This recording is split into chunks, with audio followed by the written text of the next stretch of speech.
Welcome back, you lovely people. This is my walk around video, as is customary for our Saturday the 5th of April sale here at Manor Park Classics. Now it's Wednesday, we're going to try and get this up Wednesday night for you. If you're quick, you're clever, you've liked, you've subscribed, you've rung that bell, you're watching it on Wednesday night. That means we've got viewing days, and as you can see, people are doing that already. People are walking around the showroom, having a look at what we've got for sale. We've got a lot of lovely things for sale, over 140 bikes, over 100 cars and automobilia. So whatever you're into, whatever your budget, please have a look at my learned colleague, Stephen Berry, off of the Top Gear. He's done a fabulous 4.5-hour bike video. He can talk, but there's just a lot of bikes to talk about. So we're going to steam into ours in a minute. Don't forget, like, subscribe, ring that bell. If you want to know my top 5, go to my YouTube channel, Calland on Cars. I'll give you my 5 favourites. And also, I've just put up a guide, how to buy a car at auction. If you've never done it before, if you're nervous, if you don't know what to do, I've given you my do's and don'ts. So hopefully that will help you. Right, let's steam in to the beautiful, beautiful lots. How about this? 1968 Rolls-Royce Silver Shadow. It is just stunning. I just think these represent extraordinary value at the moment, and being a 68, it's an early one. I think the Shadow ones are just that little bit prettier than the Shadow 2s. You've got the nicer bumper, the nicer detailing around the headlights. This one's done 91,000 miles. It's got a lovely number plate that comes with it. That plate stays on it. It's short, it's valuable, so that's going to take a good chunk out of the cost of the car as well. And it's a very low owner's car. It's got its service book pack from new, and not one but 2 service books. The thing about old Rollers and Bentleys, difference between a cheap one and an expensive one is about 15 grand. The difference between putting those 2 cars right would be about 40 grand. So I'd always say with these, get the nicest one you can. Loads of invoices and receipts on this, 17 stamps in the book, and I just adore the colour. The colour just screams money, it really does. And the previous owners had it for 36 years. But that dash is just absolutely gorgeous as well. Those early dashes are fantastic. Now the Reg I think is probably worth £45,000. Is there much to do? The bodywork is fabulous. Do you know, I just think it's one of those cars, there's just not an awful lot to do to that other than get in it, waft around looking like an absolute legend. They're actually, fuel consumption aside, quite a practical classic because you can get the family, the kids in, they've got a big boot, you can go touring. If you look after them, they're actually phenomenally reliable. And you'll get poor MPG, we can all accept that, but you won't care. You'll only probably put 2,000 or 3,000 miles on it a year. So does it matter if it does 20 to the gallon? Not really. Not when you look as good as that. So dig deep. If you want one, don't get a cheap one, get a good one. They're actually much, much cheaper in the long run. Ask me how I know. Ask me how I know. Now moving on to the next lot is something very, very special indeed. So for that, I need my special friend, George. And that brings us neatly onto our next lot, 1930s film style good looks. But that's enough about George. George, tell us about this Freestone and Webb 2025 Coupe. It's beautiful. It surely is. Lot 235. It's probably the most elegant car we've got in the set. The style of it, Freestone and Webb, made in 1933. From the records we have, it would appear to have been given this body on or around about the sort of February of 33.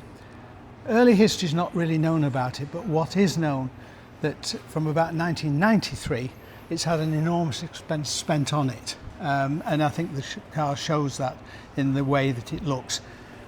Bright silver, I probably would have had it 2-tone, which is probably what it would have been originally. But the owner that's had it has spent an enormous amount of money, probably more than £70,000. It's unbelievable. Maybe controversial here, George. You're a man who knows what these things sell in and what colourways. I think the silver makes this car. I think it just really makes it pop.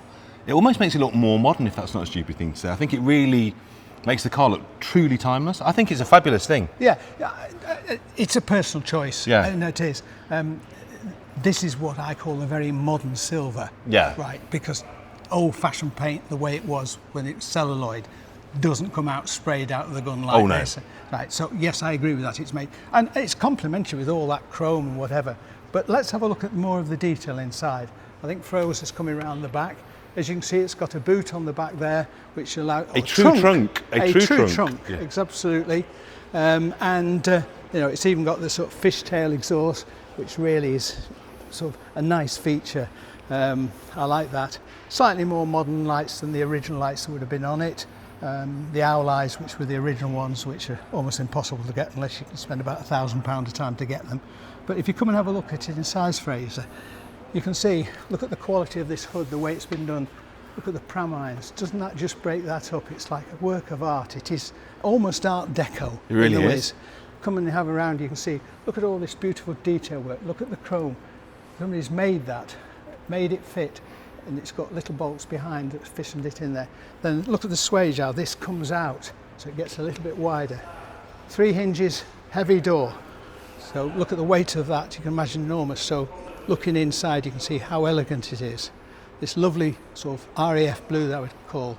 When it was restored and when it's been retrimmed, I love it where they've gone to the detail, where they've put this pin beading around the edges here. That tells you that the quality of restoration was, you know, really good trimmers, done well. Patch pockets here to put your maps in or whatever it is. Look at how all this veneer along here, look at the finish of it. Look at the lovely screws that have been put all in line. That's beautiful. Look at the door handle there. This is quality, this is what Freestone and Webb are about. But there were other manufacturers, Mulliner and the like. There's about 6 or 7 people made them. So Rolls would have made it up to here, sent it to various manufacturers, nearly all who were in West London, and they'd come up with different styles. Well, do you want to know what's amazing about this, George? 2 things. First of all, looking through the books here, £92,000 spent on the car by the previous owner. And the best bit is talking about chassis that went to coach builders. We've got the documentation. So we've got the bill for £1,185. We have. To Freestone and Webb for the chassis going to them to build upon, because of course this was the era when coach builders, you'd buy your chassis as the punter, as the owner, you'd then go to your coach builder of choice and you'd specify a custom body, wouldn't you? You would. Well, even in Manchester, with Nibs of Manchester, they would put Rolls-Royce bodies, and they were sort of fairly standard D-backs and not as elegant as this. The thing about Freestone and Webb particularly is they made the windscreen not very high, so it gave it a very sporting look. And you know, if you stand back and just come back here and have a look at it. Come and have a look at this phrase. I mean, it's fabulous proportions. You're right. It is the glass house to body. And that's to me, it's the colour, the windscreen and window proportion to body. Which is kind of a third, 2/3, which is almost classic hot rod, isn't it? It is, absolutely. That's what makes it look so modern, I think. You would see that anywhere, and people would admire it for its style. It's got a decent big side back window, so you can see out the back. It's obviously got the sun visor at the top. Right, so it's sun visor outside, not inside, and I mean, it's just a fantastic car, and it needs a little bit of work. There's 1 or 2 little blemishes on it, but there's nothing that can't be sorted out. Just look at the shut line of the door, look at the elevation, look at the flutes in the bonnet. It's just a wonderful car. And also, George, the estimate for this is 20 to 22. I think quite comfortably it'll blow through that quite quickly. But I don't think it's going to be an enormous amount of money. I mean, there's £92,000 worth of bills. I think if you had maybe a third or so of that, you might take it home. Yes, I would agree with that. I mean, I think it's got the lovely wind tone homes. These are fantastic. They make a great sound. They'll scare everybody off the road. And obviously, it's got the lovely mascot there. You turn it back like it should be, as though it's flying along. So yeah, it's lot 235. It's in the sale. It'll be coming up just about an hour and a half after the sale starts at 11 o'clock. And I'm looking forward to being on the telephones and hopefully have many bidders that would like to try and buy it. Yeah, I would like to buy it. I haven't got the garage space or the money, but... You told me that you were going to clear the garage out. That was my April Fool's, if you saw that, yeah. But I'm not. George, I'll see you later for some more good stuff. Thank you, sir. George just makes everything more classy and elegant, doesn't he? That is a fabulous car. If you want something a little bit more modern, but no less timeless, what about this? Beautiful. 1969, we're getting all the early Bentleys and rollers today, aren't we? 1969 Bentley T1 Mulliner Part Ward drop head coupe. These are phenomenal. I had the joy of being with Gary Mathers at the NEC Resto show last weekend. Gary just bought #1 of the 41. They didn't make many of these at all.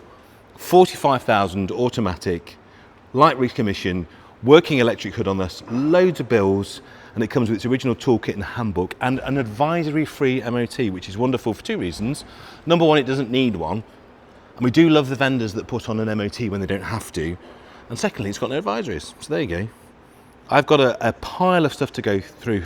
The previous owner bought the car in 2017 for $43,000 and has then spent £30,000 on maintenance and cosmetic improvements, and there's loads of invoices and bills.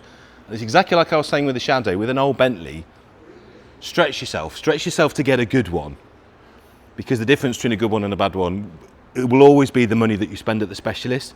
Now this has a wonderful registration number on it, but unlike the roller, this is coming off. So if you see that and thinking you're about to nab a 20 grand reg, you're not. It's going to go back onto an age-related 69 number. Again, a really nice, pretty car. A couple of the tiniest imperfections. It's not quite Concours car, but it's beautiful daily driver spec. It's exactly as you'd expect a car to have weathered and patinated. It's just gorgeous, and as I say, so much money spent on it. The exterior is really clean, a little bit of the wear on there. We've got also other bits and pieces. It's got an immobiliser. It's got a T2 compliant suspension, which makes it much, much nicer to drive. And what would you spend on that? I think you'd have to dig deep. 35 to 40,000 pound should get that on your driveway, and I'm struggling to think for the money what you could get. You would be invited to anything and you would look good at anything. London Concours, Goodwood Revival, the races, wherever you take that. It's not a lot of money, is it? 35 to 40 grand. In the grand scheme of things, it's about as much as a top of the range Corsa, or you could have that. Talking to cars I think represent stonking value for money, and I think there could be a potential investment value here, is this 1999 Ferrari 360 Modena. Now I think this car has aged beautifully. I actually prefer it to the F430 because I particularly think the vents at the back, sorry Frank if you're watching, I think this is the prettier of the two cars. It's giallo, which I think is better and rarer than Rosso. They only made, I think, in the late 20s of all the 360s in this colour in right-hand drive. And this one, if you look, the Holy Grail is the manual gearbox. And why that's a Holy Grail? Because by this time the F1 gearbox had come out and it was considered to be very cool. You'll remember Jeremy Clarkson talking about flappy pedals, and it made everybody want to order a flappy pedal gearbox. Now fast forward to the present day, it's a lot to be said for having a manual car. They do hold their money a lot more. And in some cases, I think there will be a far, far better investment, and they're cheaper to service and maintain. It's a great car, great colour. The mileage is really nice as well. It's about 45,000, so not a spectacular, sorry, 47,000. You've got Nero interior. I think you could probably spend a few hundred quid here and there making it a really nice car. So it's not by any stretch of the imagination perfect, but we've estimated this at 40 to 45. Have a look around before the auction. You will see manual 360s with this kind of mileage for 60, 65. So I think you could buy this, spend 2 or 3 grand on it, make it a super car, literally, and it will always have that look, Challenge Strali grille as well, which is one of the nicest options rather than just the standard panel at the back. It's got some really, really nice options on this. It doesn't have shields, but I actually prefer that. I actually prefer them cleaner without the shields. I think they look better. If I had the money, I guarantee you now, I would be bidding on this, I would be taking this home. This is almost the perfect Ferrari spec for me. Really couldn't be much better than that. You could bag that for mid-40s, maybe 50, which I think is about 10 grand behind where the market is at the moment. Spend a couple of grand, make it mint, and my word, you'd have some fun. They sound extraordinary. Moving on. Apologies for my squeaky shoe, by the way. If you're watching from Nike, this is on you. Now, if like me, you absolutely love the Smiths, and think that Johnny Marr is one of the greatest guitar players in the world, you'll enjoy this lot, because this car, 1989 300 SL, owned by Mr. Johnny Marr himself. Johnny Marr plays guitar. Low owners, 12 months MOT, 97,000 miles, and owned by the man, the legend. He might even be here on Saturday. Can't guarantee it, but if you do come on Saturday and you are a Smiths fan, you might see the man himself. It's a really nice little car, this. And then before Johnny owned it, it was owned by Bernard Sumner of Joy Division, New Order and Electronica fame. So if you really do like your Manchester bands or Salford bands, this has everybody own this. It's got an original book pack, MOT through to March 2026, and an invoice in the file for £6,000 in 2017, and a new engine fitted in 1995 at 43,000 miles. So it's a nice car in its own right and certainly worth a bid. And you will always get a little celebrity premium. I think the fact that it's had some very interesting and brilliant people owning it. Imagine the stories this car could tell. Imagine what's gone on in this car. In fact, probably don't imagine that. It's probably quite unsavoury. Fabulous, fabulous thing. Waft along, playing your Smiths tunes, or your New Order tunes on that. I think that's brilliant. Yeah, 25 to 27,000 pound will literally put you in a rock star car. Now, one of my favourite lots in the sale, just because I do love an early Golf. They're so pretty with this gorgeous Swallowtail. 1975 Golf N. Don't you think that is one of the crispest, most brilliant hatchback designs? They couldn't improve it. They really couldn't. I think it is absolutely timeless, that. This is a gorgeous thing. 53,000 miles, it's manual, it's an original UK car. It's had a nut and bolt restoration, as you can see. A ton of history and paperwork on this. And we're absolutely delighted to have it in. Isn't it gorgeous? It's got that lovely non-metallic green. It's got the brown houndstooth seats. It's got the brown vinyl door cars. Let me open that up for you, Fraser. That just transports you back in time. So you can see, if you're a true perfectionist, There's a couple of minor little bits of trim just starting to wear through. Loads of invoices, loads of receipts. Some of the invoices are in French, so I would wager it's had a little time in France. Now, why I like this car so much, if you go to a VW show, you'll be greeted absolutely like royalty because it's so nice, even at its standard ride height. You could lower it. I would be tempted to do that, I think, if I bought it. Take it to a classic car show. It's just fabulous, isn't it? Whatever you want it to do, whatever you want it to be, it will be. And what's that worth? Probably quite a lot of money because it's so nice. 18 to 20. I don't think I've seen one in quite such nice condition for a long, long time. And I would like to own that very much. But isn't it mad how Golf prices are going? We've got some real beautiful Golfs in this sale.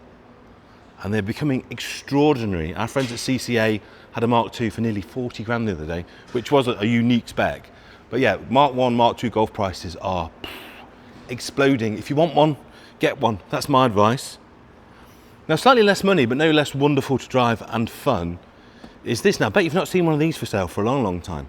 The Renault 11. If you're a Bond fan, it's probably the cheapest Bond car you can buy. Live and Let Die, the half a car, if you remember that. Remy Julien. But I think the styling has held up very, very well. This one is an 11 1.4 from 1986. And in 1985, my friend Duncan's dad had one of these. And we once went to a five-a-side football tournament with both teams in the car and his dad. So we've both had 11 people in a Renault 11. So they're very practical. Believed to be one of only 3 automatics left on the road. I can believe that in rare and original specification. And this just looks really level and tidy.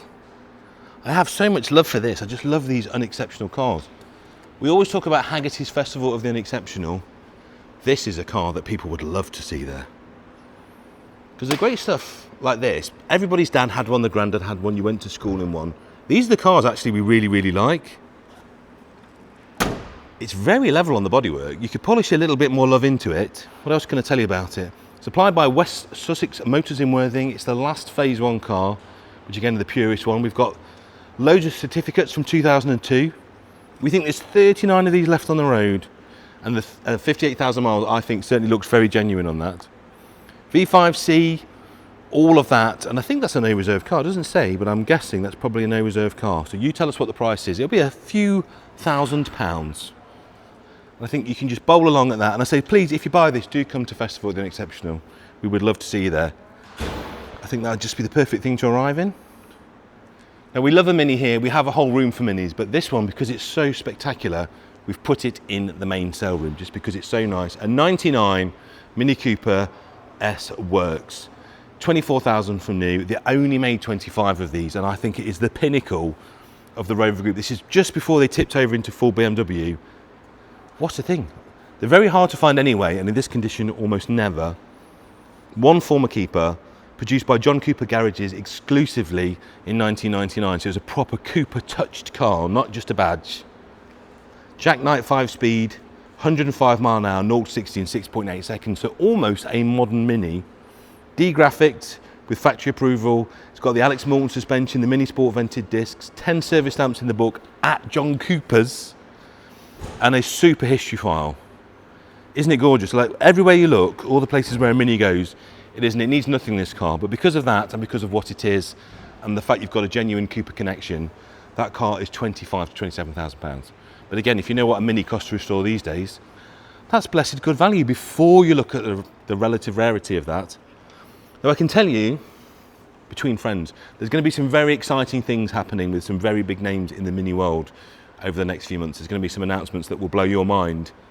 And the top price in the Mini market is about to get a lot more expensive. So I think those that have been clever enough to tuck a Mini away, a really nice one, will do very well. That's all I'm allowed to say at this point. How about this? Now, I had to check when I came into work that this wasn't my old car. I had this identical car. The Vanden Plas. The Vanden Plas debate will rage on forever, by the way.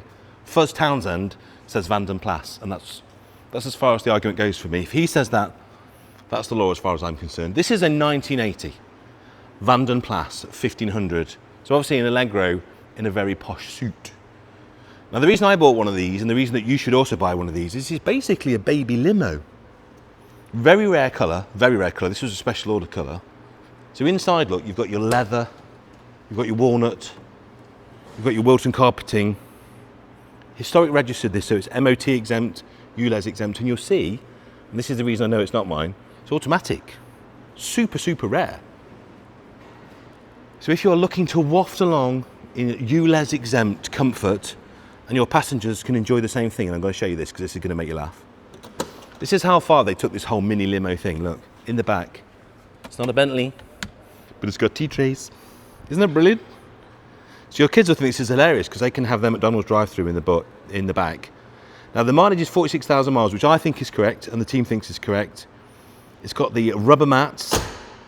Now the car changed hands last in 2020, and there's an invoice on file for £8,000, and since then, there's another invoice for 1,500 quid, keeping it in the manner to which she's become accustomed. It is very hard to fault this car. It's come from a very caring, lovely vendor. The door's shut brilliantly, I have to say. That was an operator error, not a door error. 5.5 to 6.5 grand. And everything about it just is brilliant. Again, Festival of the Unexceptional Car. There's this thing on Twitter called Weird Car Twitter where people just like the less obvious cars. This is very much that, isn't it? But they drive really well. It's got the hydroelastic suspension, it's got the automatic gearbox. It will drive like a little limo. And Harris man at his finest. What's not to love? 5.5, 6 grand. Take that one home. I don't know what it is about this colour. I really like this colour. 1996, I love Chimaera anyway. But this is a 50,000 mile Chimaera, and as you know, anyone that knows TVRs in the 1990s, you could pretty much have any paint colour you like. And I love the fact that someone took that and ran with it.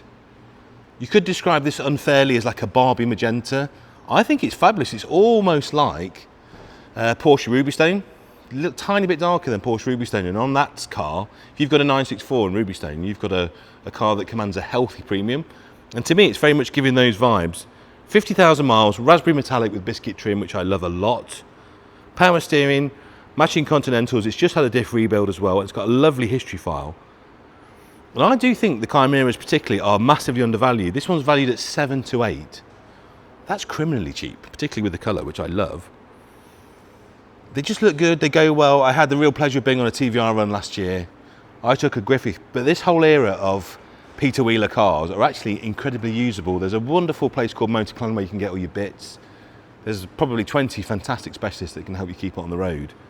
So they have true supercar performance and noise, but without all the downsides of looking after one. Now this one's got a lot of bills with it as well. That to me seems like a very good value car, that one. Lots of stories with it too, but we've got delivered in 1996, the raspberry metallic is a factory option, and it's V5C MOT valid up to June 2025. Just a really nice car that won't cost you an awful lot of money to buy. If I was being pedantic, you can just see a little bit of swirling on the bonnet, but the paint is actually very, very good, and there's no blistering that I can see. So I would get your local friendly detailer to spend 200-300 quid just correcting that, and she'll be beautiful. You could literally polish about 500-600 quid's worth of value in for 200 or 300 quid. Look at the colours in this auction. Fraser's just going to lift up and show you. Colourful cars. Every modern car is in black, grey, silver. Classic cars are in much more fun colours. Treat yourself. You're only here once. Life's too short to drive a boring car, and life's very much too short to drive a car in a boring colour. To get one in a fun colour. This kind of funky metallic green, nothing more 90s than that. I had a Saab in almost the same colour called Eucalyptus. About 95, 96, this was the colour. This was the colour to order your car in. Beautiful 97 SL280, really nice example. Low owners, low mileage, it's done 47,000. Really nice internal and external condition on this. Super history with loads of bills on files. And it's got a colour-coded panoramic, so glass infill, hard tops, that's in the corner. So as well as your soft top, you can smoke around in the colder months with a lovely panorama. Now the team's driven this and say it drives beautifully. This colour is called Vivianite Metallic. What a great name. The paintwork is clean and tidy, a few minor marks and scuffs, I'd agree with that. Again, a car that you could probably detail for a few hundred quid and make it worth a lot more than you pay for it. Alloys have been refurbished in 2021. Pan roof is such a good option on these. When you buy any SL, make sure you get the roof or negotiate accordingly. And if you can find one with a panoramic roof, which is a very expensive option, that's a bit of a bonus. Now this was sold at 12 months old for 50 grand. You could buy it today or on Saturday for somewhere between 7.5 and 8.5. Now I always bang on, don't I, about you could drive a 90s car every day. I've been doing that, you know. I first said it here 2 years ago when my lease car went back. I said I'm going to try and drive late 90s cars as dailies for the rest of my life. And you know what, you can. You could use this every day. I would personally tuck it away for winter. But if you wanted to, throughout March to October, drive that car every day. It'll be faultlessly reliable if you look after it, and effortlessly stylish as well. I love that. Moving on next door, rarity alert. There's multiple show winning. Look at this, 1976 Jensen GT. Now you don't see many of these anyway, but the shooting brake version is just impossibly cool. And if you can see this, I don't know who's painted this, but I'd like to kiss them. Look at this. Really heavy, coarse metal flake, metallic. It's beautifully done. So the nice thing about coarse metal flake, you can see it really hits the light. So what they do is when they're putting the metal flake in, they're almost bigger particles. And if you see, you get this almost 3D hologram effect, a good kind of hologram, where you're almost putting your hand through the lacquer and it sits about an inch behind. Incredible paint job on this. Fresh MOT, even though you don't need one. Really nice example, and I love the fact you'll turn up at a car show, no one else has got one. 25,000 miles and a ton of paperwork. And one of the last before the factory closed in 76, so really towards the end. LED light upgrade, which I like. Yeah, cartilage coach trimming have done the interiors. Let's have a look inside as well, because it's had a lot of money spent inside. Are those mirrors interesting? Are they mini mirrors? I think they are, you know. They're a bit groovy, aren't they? So light mods, look at that. Some money has been spent, and spent very, very well. Now it's actually just cards on the table team. It's a category C way back in the day. But don't forget, with a car like this, a category C or D could have been something as simple as door locks gone or some minor amounts of damage, because it didn't take much to write a car off. So there is that category C marker on it. Although I would suspect, because category C and D cars, you can have them condition inspected. We did it on the show. We did an episode with a Peugeot 205. There are places, if the car's been restored to factory standard, where you can actually have that delisted effectively. And then if you check it on a V car, it comes back as all green. I would suggest that car might be able to have that done. Beautiful though, really impossible to fault. If you want one, you want that one. You'll never find another one. I don't think you'll find another one in that condition. And the shooting brake version of the GT is so hard to get anyway. We've estimated that at £16,000 to £18,000. Here's an interesting one. This one's back in. I think it might sell. An electric Fiat 500. If you live in the city and you want a car that's minuscule, you can park absolutely anywhere and it'll be totally fine to use in any emission zone that you care to mention. Maybe this is the one you want. So if you have a look in the back, come and have a look at this, Fraser, where there should be a little 500 or a 595, there is something that I would wager is eminently more powerful. You've now got a modern power pack. Tesla battery packs with 120 mile range, which is probably realistically about as far as you want to go in a Fiat 500 in one day. Anyway, all the usability and practicality of the little car. You can park in any space, beautiful interior e-trim. A lot of money has been spent. So if you're looking for something as a promotional vehicle, it's smooth, it's quiet, it's lively, perfect for city driving, and they're 21 kilowatt hour battery packs. And it has been tested. It's got a 3.3 kilowatt charger. You can charge it on a 3-pin plug, so even if you haven't got a charger at home, you can just run it from the plug outside or run an uncoiled extension lead and charge it up. It'll probably take a little while. But if you're just looking for something to keep in the collection in the corner and every now and then just spin out to the pub or take the kids to school, that to me makes an awful lot of sense. And I know we've reduced the estimate on that to 19 to 21, so that seems like extraordinary value, because I'd imagine the conversion probably cost at least that.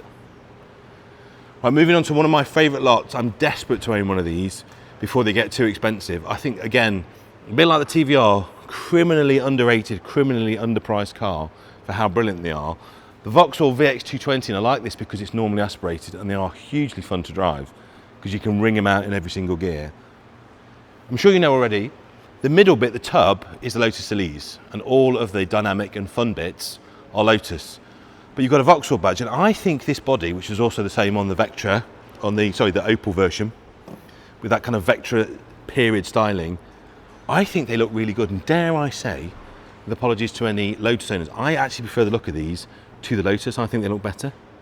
57,000 miles, good service history. They were all built by Lotus. just a great car. But yet they don't seem to fetch a huge amount of money. You could buy this one between £10,000 and £12,000.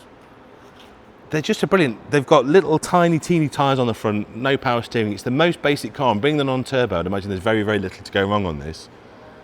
I think they look good from absolutely every angle. And I just don't see how you'd fail to have fun, and I just don't see how that would fail to go up in value. I really don't. What else can I tell you about it? Finished in silver with red and black leather. The suspension's been upgraded. It's got the front splitter, rear diffuser, and the larger capacity side vents. It's had a few tasteful mods which I think really suit it. I would like to own that very much indeed. I can't, I'm skint this month, but you could for 10 to 12, so get it bought and make me jealous. Other classic cars which I think you can tuck away, you'll very much enjoy in the summer, and you'll have some fun with, and you'll make some money on. My eldest daughter would kill for this car. This is probably one of her dreams. E30 manual with a beautiful spec. So it's a 320.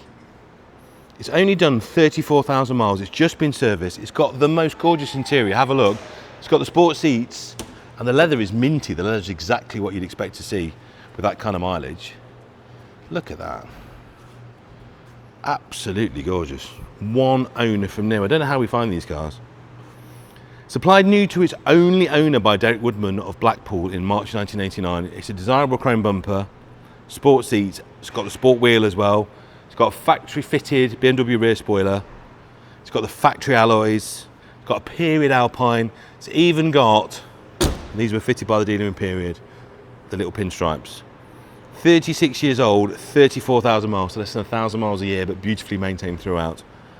I think that is one of the best, most original, unmessed about with cars that we've had in. 15, 17, not a cheap item. That's money in the bank though. I just don't think you'd ever lose on that. And again, just what a lovely way to travel. I think we should present that on sale day with the windows down. They look so good. Roof's in nice condition too. If you want one, get that one. Also, other cars which probably are the best examples of that we've seen, this, Lot 260, we're all spooning over this. S2 Cabriolet, 1991, 944 S2 Cabriolet. I think these are, again, coming into their own. These transaxle cars, suddenly everybody's realising how good they are. Boxster is obviously a brilliant car. We've had a few bargain boxes in. They are awesome. I think I'd rather have an S2 Cab than a Boxster. You could argue that the Boxster's dynamically a much better car, but stylistically and from a rarity point of view, particularly in this colour, why would you not want this manual car with 66,000, breathtaking service history? We've got work throughout the year, summary of all the work with the mileages against it, 18 service stamps, 6 stamps for brake fluid, 4 stamps for cam belt changes, invoices from 2022 showing a cam belt. Just, it's the dream, absolutely the dream. And it is a Porsche Club Great Britain Contemporary Concours Water Cooled winner. So she's got trophies, she's got a history to die for, the condition is beautiful. It's a bit like the Beamer really. I just think because the car is so nice and so genuine and so original, and the colour is off the charts for me, so good. You couldn't lose on this car. You could keep this car for 10 years and you wouldn't lose a penny. Just the servicing costs, 20 to 20,000 pounds. Right, an Audi 100S Coupe. When did you last see one of those? 1972, a rare survivor this with a factory sunroof. Aren't these stylish? You never see them, they're like buses. You never see them and then you get 2 come along at once, and we've got 2 in this sale. This is particularly lovely, 77,000 miles, a ton of history. We've got a memory stick outlining all that, low owners, and just what looks to be quite level and true. Don't get me wrong, there's work to do. There's a bit of micro blistering on some of these wings here and on the bonnet, little tiny bit of lacquer peel. You can see evidence of repairs there. The paint is not perfect, but I would be very tempted just to smoke it and enjoy it as it is for a while and then get it sorted as the budget and time allows, because it's super level. Fraser's going to have a look inside, but things like the arches, the wheel arches are fantastic. That's all original metal, no filler in there at all. What else can I tell you? So it's first registered in 1972, so it's a year older than me, 7 previous owners in 53 years. It was once yellow, and this colour was changed to this shade in 1977. History is really interesting. Loads of invoices, loads of receipts, loads of old MOTs, loads of handwritten notes, which I always love to see. And an Audi Owners Club valuation of £24,000. Now, if you want it to be perfect, you will need to repaint it at some point, but don't for any moment think that you can't live with it as it is for quite a while and have some fun with it. So the Audi Club is valued at 24. We've estimated it to 12 to 14. So I think you could buy that, have some fun with it, add some value, and just honestly, they're exceptionally cool, aren't they? Again, they're always welcome at any classic car show because of how good they look. Also at Volkswagen shows. Again, royalty level ride if you arrive in that. Talking of Volkswagen shows, something very dear to my heart, how about this? Beautiful, beautiful Carman 1302 cab. Now 1302s to me are the sweet spot because you get the McPherson strut front end, so you get the better handling, you get the bigger boot, but you get the flat screen. Now this has had an extraordinary amount of money spent on it and I like it very much. It was once a left-hand drive car from Germany. It's got a German logbook with it as well. It was professionally converted to right-hand drive, which again is very easy to do on a Beetle because they're a separate chassis car and the steering rack and front end just bolts to the bulkhead. It's actually a very easy conversion if you've got the body off anyway. It's tax exempt, it's MOT exempt. Now, the original engine's been replaced by a 1600 with a Webber, so she's going to fly along. It's got a Bosch Blue coil on it, it's got new discs, new calipers, new brake lines. It's got these gorgeous 914 rep alloys, which I really like as well. A new brown mohair hood, but there is no hood bag, which is why she's sitting up a little bit. A hood bag will bring that down lovely. New rubber seals, new running board. This is a Hellas Gold respray, which I like. It's a VW colour. It's not the original colour. And the bodywork is in very good shape. The only thing I can really critique is this bonnet here. There's a few little blebs on the bonnet. So get that done again. But everywhere else to go, quarters, rear quarters, it's fantastic. So there's not much to spend. A few £100 to get it looking absolutely gorgeous. Treat yourself to a nice brown mohair hood bag. It's got the MPG TV wheel on, which is gorgeous. I would like this. I don't normally like gold cars, but I really like that one. And I love 1302s. They're one of the best driving Volkswagen Beetles you can get. And with the 1600 and disc brakes, that will bowl along very lovely. That will. What would you pay for that? 12 to 14,000 pounds. Now in a week or so, I have the honour and the pleasure of interviewing Mr. Peter Stevens at the British Motor Museum. So if you love Peter and his work, please go onto the British Motor Museum page. It's all for charity, and we're going to do an evening with Peter Stevens, talking about his life, his works, and some of the amazing cars that he has designed or improved. Now, this is a very great example of the man's work. 1999, Lotus Esprit GT3, and it really does show to me the genius of Peter Stevens, because Peter had to take the Giugiaro car. He wasn't allowed to touch any of the glasshouse points, but he had to make it look more contemporary for the late 80s and 90s and make a car that Lotus could continue to sell on what was basically a reheated 1970s design. And didn't he do well? Now again, cars that should be more money than they are. Think of any other mid-engine sports car with that kind of lineage and provenance from any other manufacturer, particularly in Italy, from the 90s that looks as good as this. This one's done 88,000 miles, that you could buy for 27 to 29,000 pounds. Strong service history, lovely condition. It's got the aircon on this. It's got the V8 rear wing on this as well. It's just fabulous, isn't it? 5-speed manual transmission. Now this is chrome orange. Only 2 99 model years came in that colour. Originally supplied by Clark's Garage of Narborough. It's the 11th of 18 UK market cars from the final year of production. I couldn't be more in love with the colour. It's fantastic. Now Evo magazine ran an article, and I think it's been in there.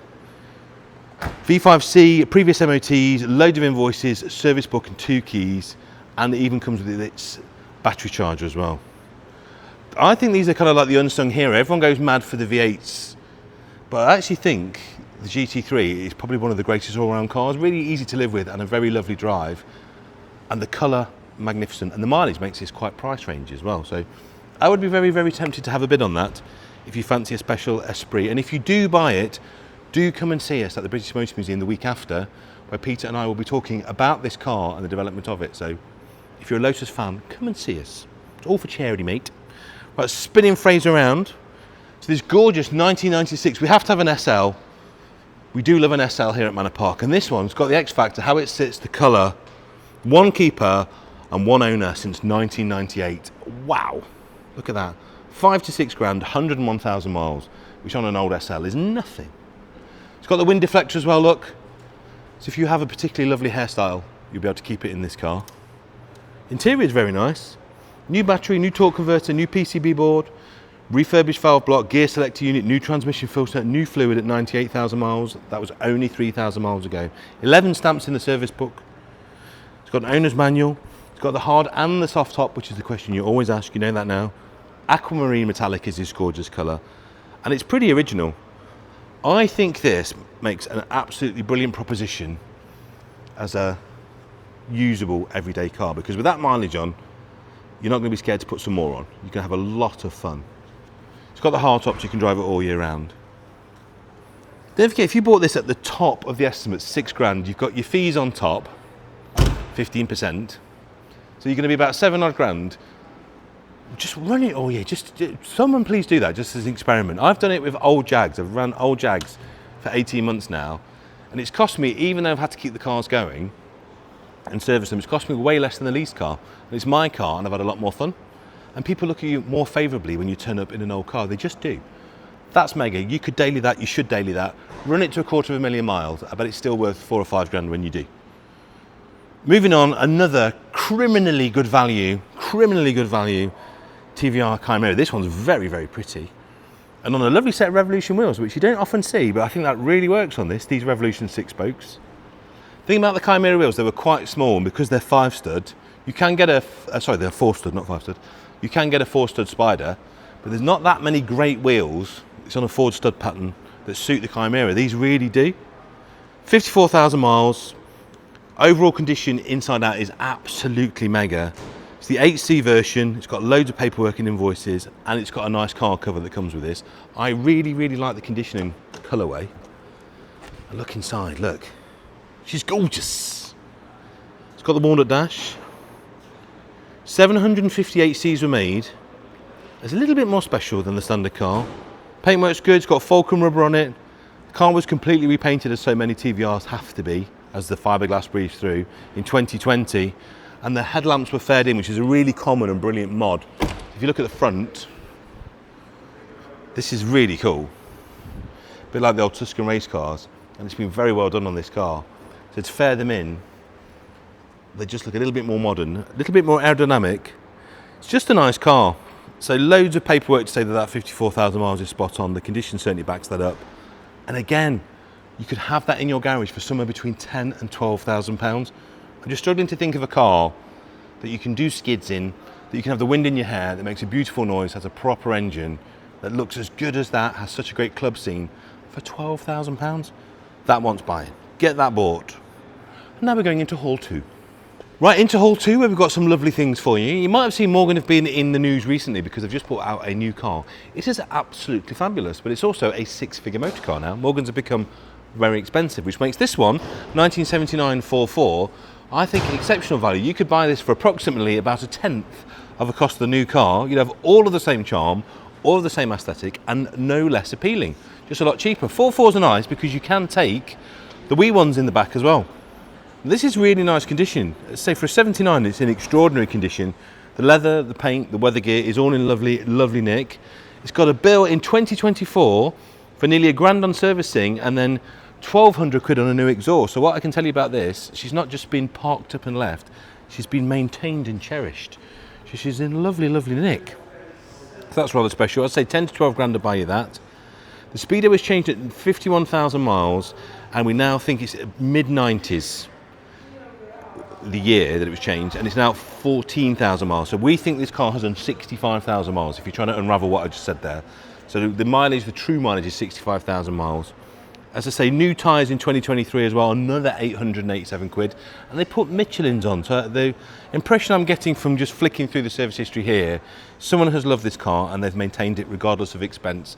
Despite that, and despite the fact that Morgans are now becoming very expensive, 10 to 12 grand, you could take that home, and I think you'd have a wonderful, wonderful summer if you did.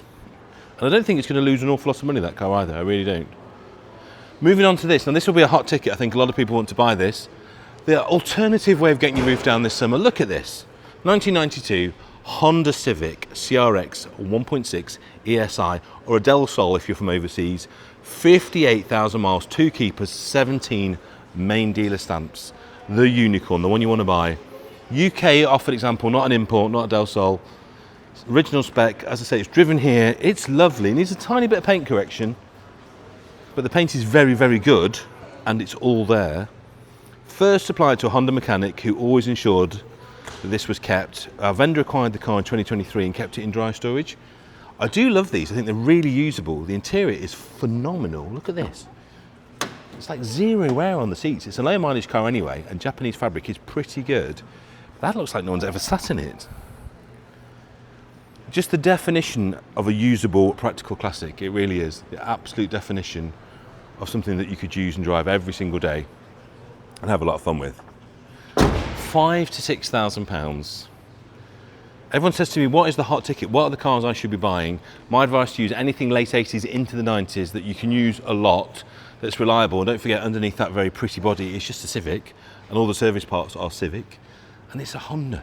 If you look after the bodywork and the mechanics, that car will do another 20 years. I absolutely guarantee it. Other cars that are beautifully engineered and will last a long time if you maintain them is this. Now, we're very, very fortunate because we seem to get all of the Porsche anniversary cars. If you're not familiar, Porsche for their 70th anniversary did a very cool thing, and that's they went to some of their bigger dealers and themselves decided to each pick a car from the range throughout the years and then restore it to an impossibly high standard. And when I say impossibly high standard, like a big six figures, way beyond what the car would then fetch in retail sale. This is the Boxster that was done, 2001 Boxster 3.2S. Now don't forget, the 70th anniversary cars, there is only one example of each kind there. They're all painted in this liquid silver, which is the Carrera colour. I won't tell you how much that paint is per litre. They all have the same trim with this beautiful inlay fabric. They are all very much of the same aesthetic and they all look beautiful. And they're all way beyond any of us could ever justify spending to restore a car. It's obscene. And the nice thing is you get a book with the car as well. It's got the parts manifest in the back, and wherever they could, they put new parts on. Total PPF. So we sold this car a few years ago. The owner bought it, has had their fun with it, and is now very kindly put it back into sale. But since then, had it fully ceramic coated, fully PPF. There's bills for that, and they are big. They're big, big bills. And they've put it back in the sale. So not only was it a beautiful car when we sold it last time, our vendor has made it even nicer. And yet the estimate is pretty much where it was last time. So you've got the benefit of all of that wonderful work that our vendor's done. So this car is now almost unstone chippable, I'm pleased to say. If you want one, you want that one. Have a look at the 70th programme. It was a very, very clever bit of marketing by Porsche, and the cars that they made were just exceptional. Oh, there you go, yeah, I found it for you. The most recent things done were full service at Porsche Reading, 3,800 quid, and then detailing and PPF at a cost of £5,300. There's 10 grand spent since it was last here, and you're not going to have to pay for any of that. You get all of that for free. So hat tip to our wonderful vendor. They're the kind of people that are good enough to consign their cars with us, that look after their cars better than new, better than new. That's utterly fabulous. Buy that if you want a box. It's the best one in the country, guarantee it. This is lovely. This is a Fiat 500 with the correct engine in, for all you purists out there. 1971, little 500L, super, super cute, 49,000 miles, right-hand drive, spare keys, presents and drives beautifully. Love this custard colour as well. Paint's actually really quite nice. Fraser will have a look through the roof and I'll open the door for him and you can see inside. Fiat 500s, to me, the market softened to a very realistic point. You could want to look at that stereo on the passenger side as well, isn't that great? Period perfect. Really nice interior on this. Really nice early 70s colour. Webasto style roof, of course. Period correct reg. Registered in the UK in 1973 but built in 1971. So I wonder if it was somewhere else before it came here, or maybe it just sat in a showroom for 2 years. These things did happen. That's not going to cost you a lot of money. £6,000 to £7,000 would buy you that car, and I think you'd have a lot of fun. So if you'd rather bumble along with the correct Fiat motor in, buy that one or buy the lovely electric one I showed you earlier. Right, 1973 was a magnificent year. I was born in 1973, but this beautiful MG was also born in the same year. One would argue it looks considerably better. This is a very, very cool build because someone has stuffed a V8 into it, which I agree with wholeheartedly, because MGBs are brilliant cars no matter what engine you've got in them. MGB V8s are just next level. They sound so good. They're a lot of fun. Really great example. And of course, they never did a V8 cab. That's the thing. They did a V8 coupe. You could not get from the factory a V8 cab. Loads of people have done it since. It's the perfect concoction to me. You get the best of all worlds. And look at the fit and finish on this. Wood kit, dash kit, really nice upgraded seats as well. Loads of paperwork and receipts and invoices. The paint is a very nice colour and a very period correct colour, but it's a little bit swirly. So just, again, the paint's very good underneath. 200 or 300 quid to correct, you have an absolute concours monster. But I've driven a few V8 converted convertibles and they're just the most amazing sports cars. The car they should have made. And you can't believe that they didn't. Because the Americans would have lapped this up, wouldn't they? This would have sold so well in America had they made it. Yeah, go through it. I can't even tell you how much paperwork and money has been spent on this car. Loads of bills, loads of receipts, and the conversion work has been done to a very, very high standard. So if you are thinking, should I take a punt on that? You should. And that punt will be in the order of £15,000, £17,000. If you cost up what that would have cost to build, particularly the price of V8s these days, very, very good value, and I adore the colour. Have a look at the photos, very, very good. Now this car belongs to our very good friend Kurt from Fast and Funded. If you're looking at some of the bigger ticket items like the Ferrari in the next sale and you want to speak to Kurt about getting a finance line in place, a credit line ahead of the sale so you can bid up to the 40, 50, 60 grand, that's very much his bag. He's very good at that. And this is one of his personal cars from his collection.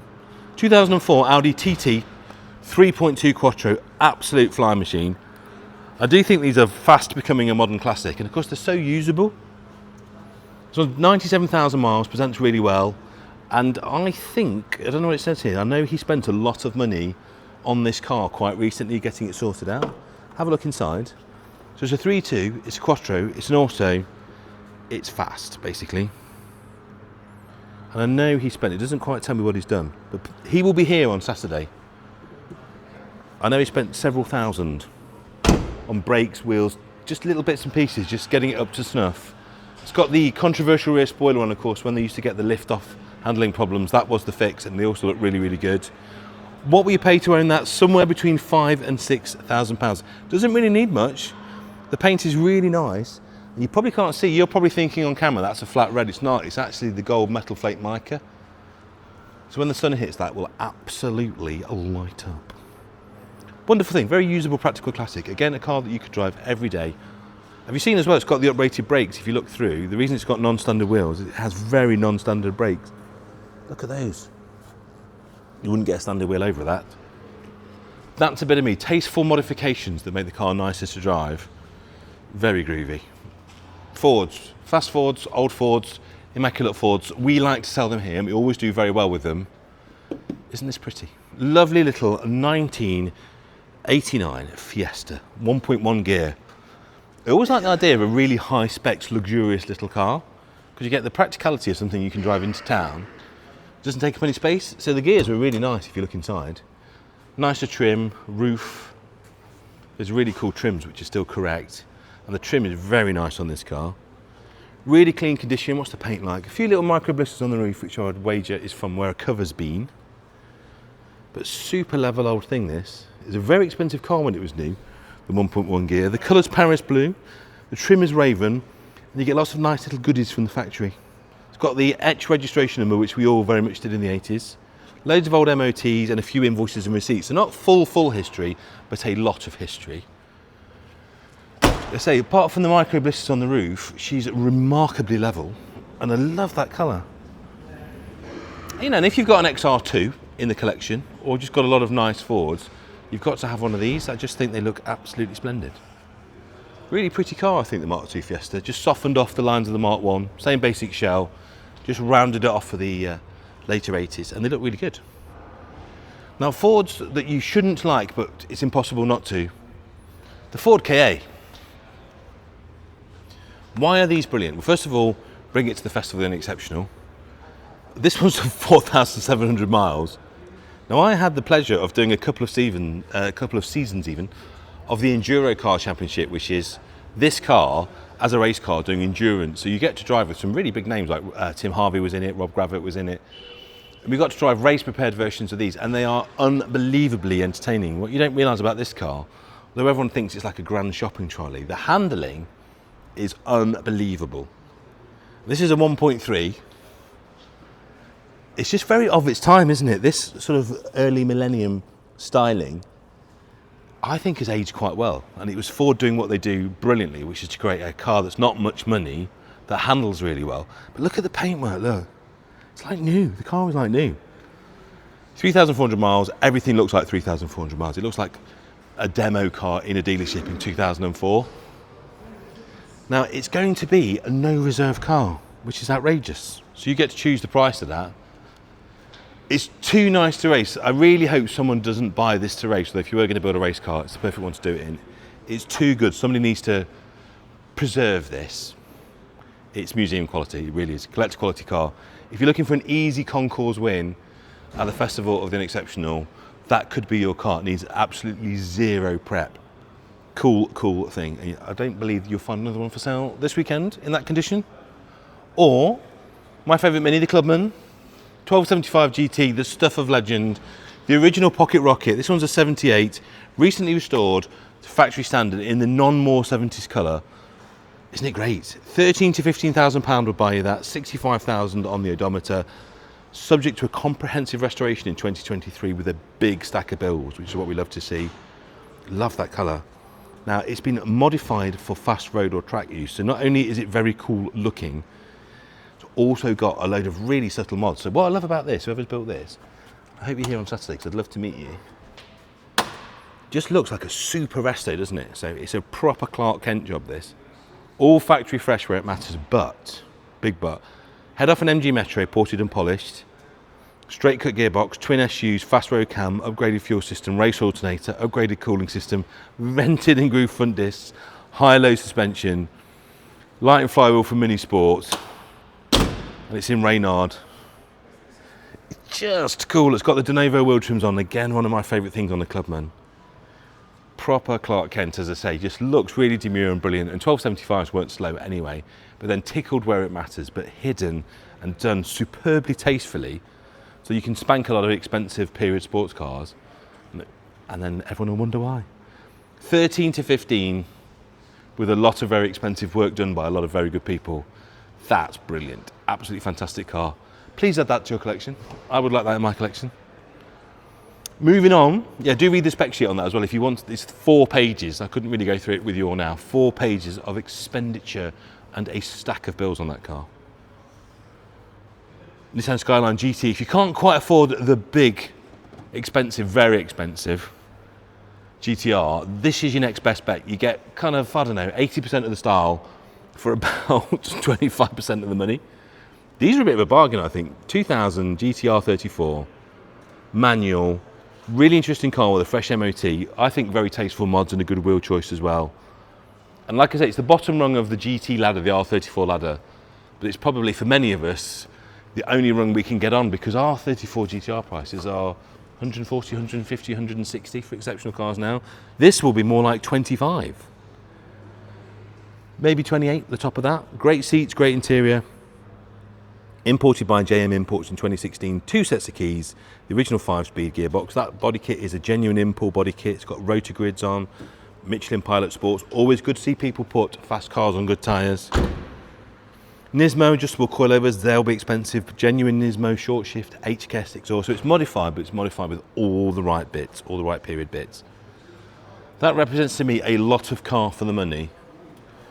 And the JDM scene just never diminishes. People always want to buy these cars. And as I say, if you look at where the top of the GTR market is, because you're buying these for a fifth or a sixth of that amount in some cases, I think they represent excellent value.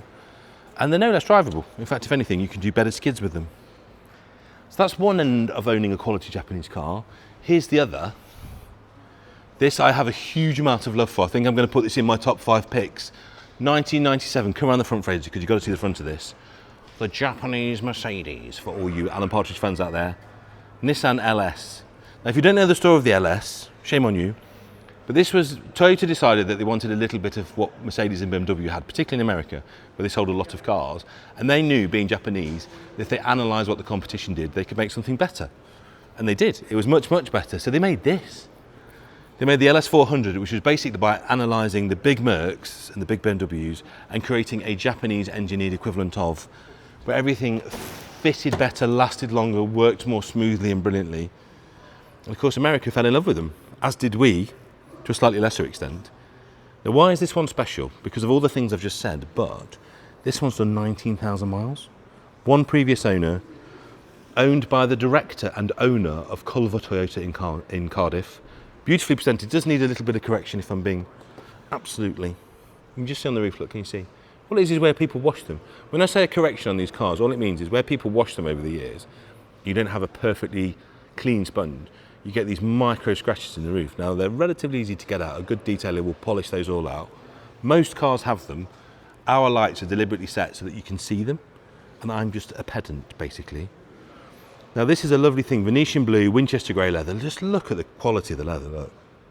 It is like a new car. 13,000 miles in its first 21 years. Original service book with 11 stamps. All bar one being from Lexus Toyota dealers, and the last service took place last year at 18,000 miles. They're just unbelievable. They're an old money car. As an unmodified thing, they ride like nothing else. The engine will just go on forever and ever and ever. If you haven't driven one, they're a truly magical thing. Now, it's going to be a little bit chunky because of the mileage and the condition, which is great. You will need to pay for that car £6,000 to £7,000. Run it as a daily. I dare you, it's just phenomenal. And they're kind of classless as well. What was really clever about Lexus is they exuded the same luxury and taste as the Mercedes and BMW, but there's something about the badge that's just a little bit more low-key. I have a lot of love for that car. That's one of my picks for the sale, I think. That'll be my luxury pick in my top 5 videos. Moving on, we've had Pete Stevens. Let's have the magic of Ian Callum working at his very best. Look at this. Another car that's aged beautifully. 2007 Jaguar XK 4.2 in Salsa Red. Still looks like a concept car, doesn't it? That car almost could have come out last year and it would still look good. Ian got this car so right, I think. 46,000 miles, automatic, just beautiful, fabulous history, loads of paperwork, drives gorgeous, and the Jag plate, the Mr. Jag, that comes with it. What else would you like to know? Teabag style seats, veneer walnut in there.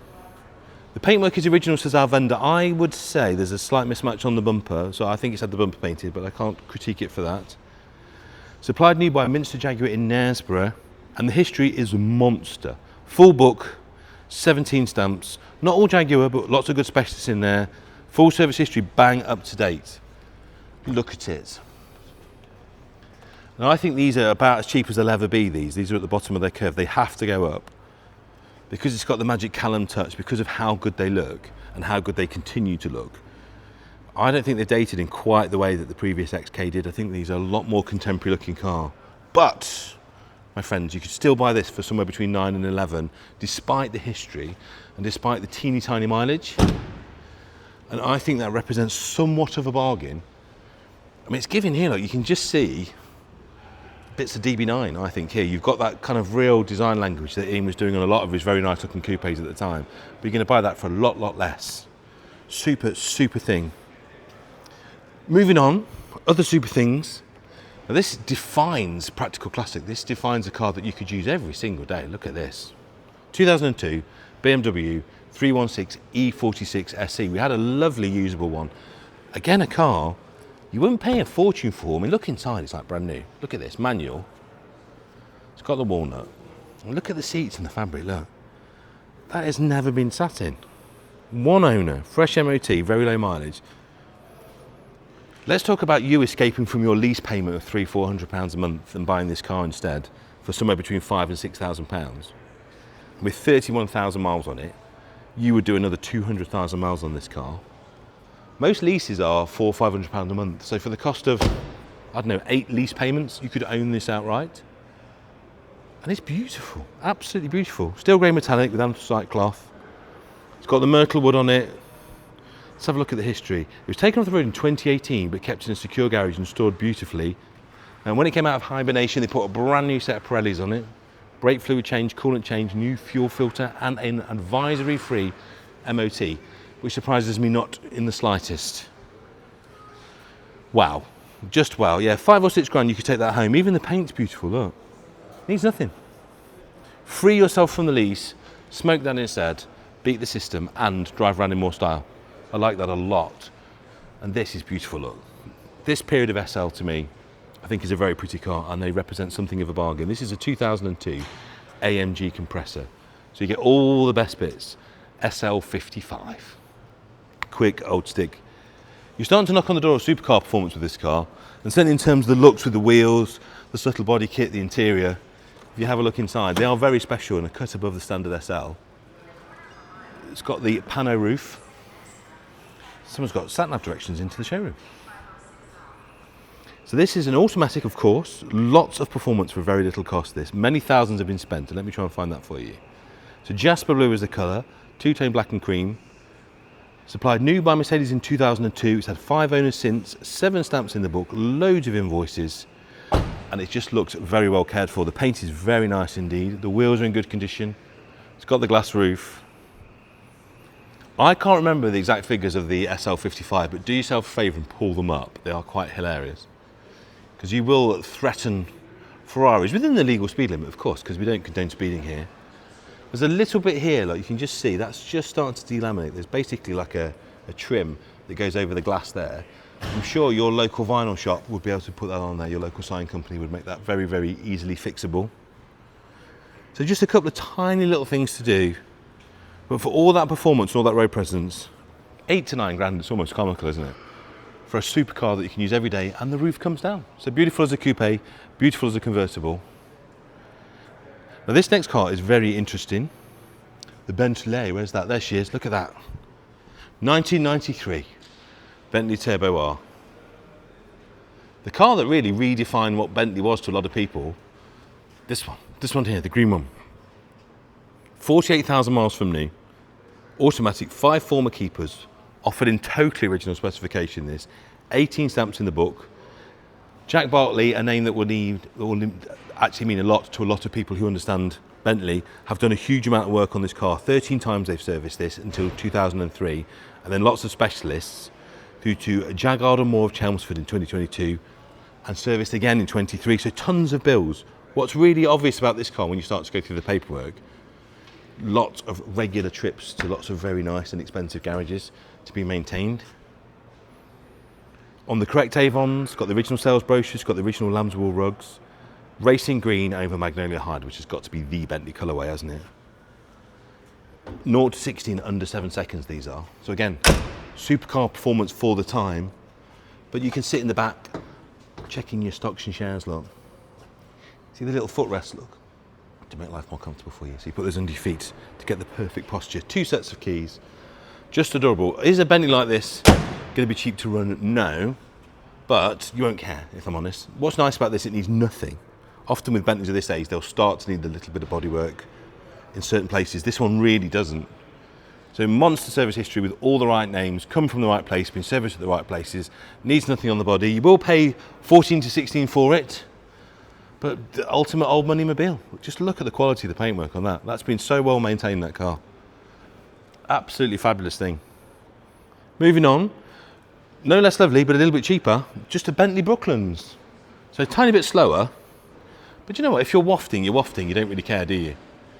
So that one there, I mean, that's pretty much a 10 on every basis. The paintwork on this one is good, but not quite as perfect as that. So this car's gonna be a lot more price range. 8 to 9 grand is gonna get you into this.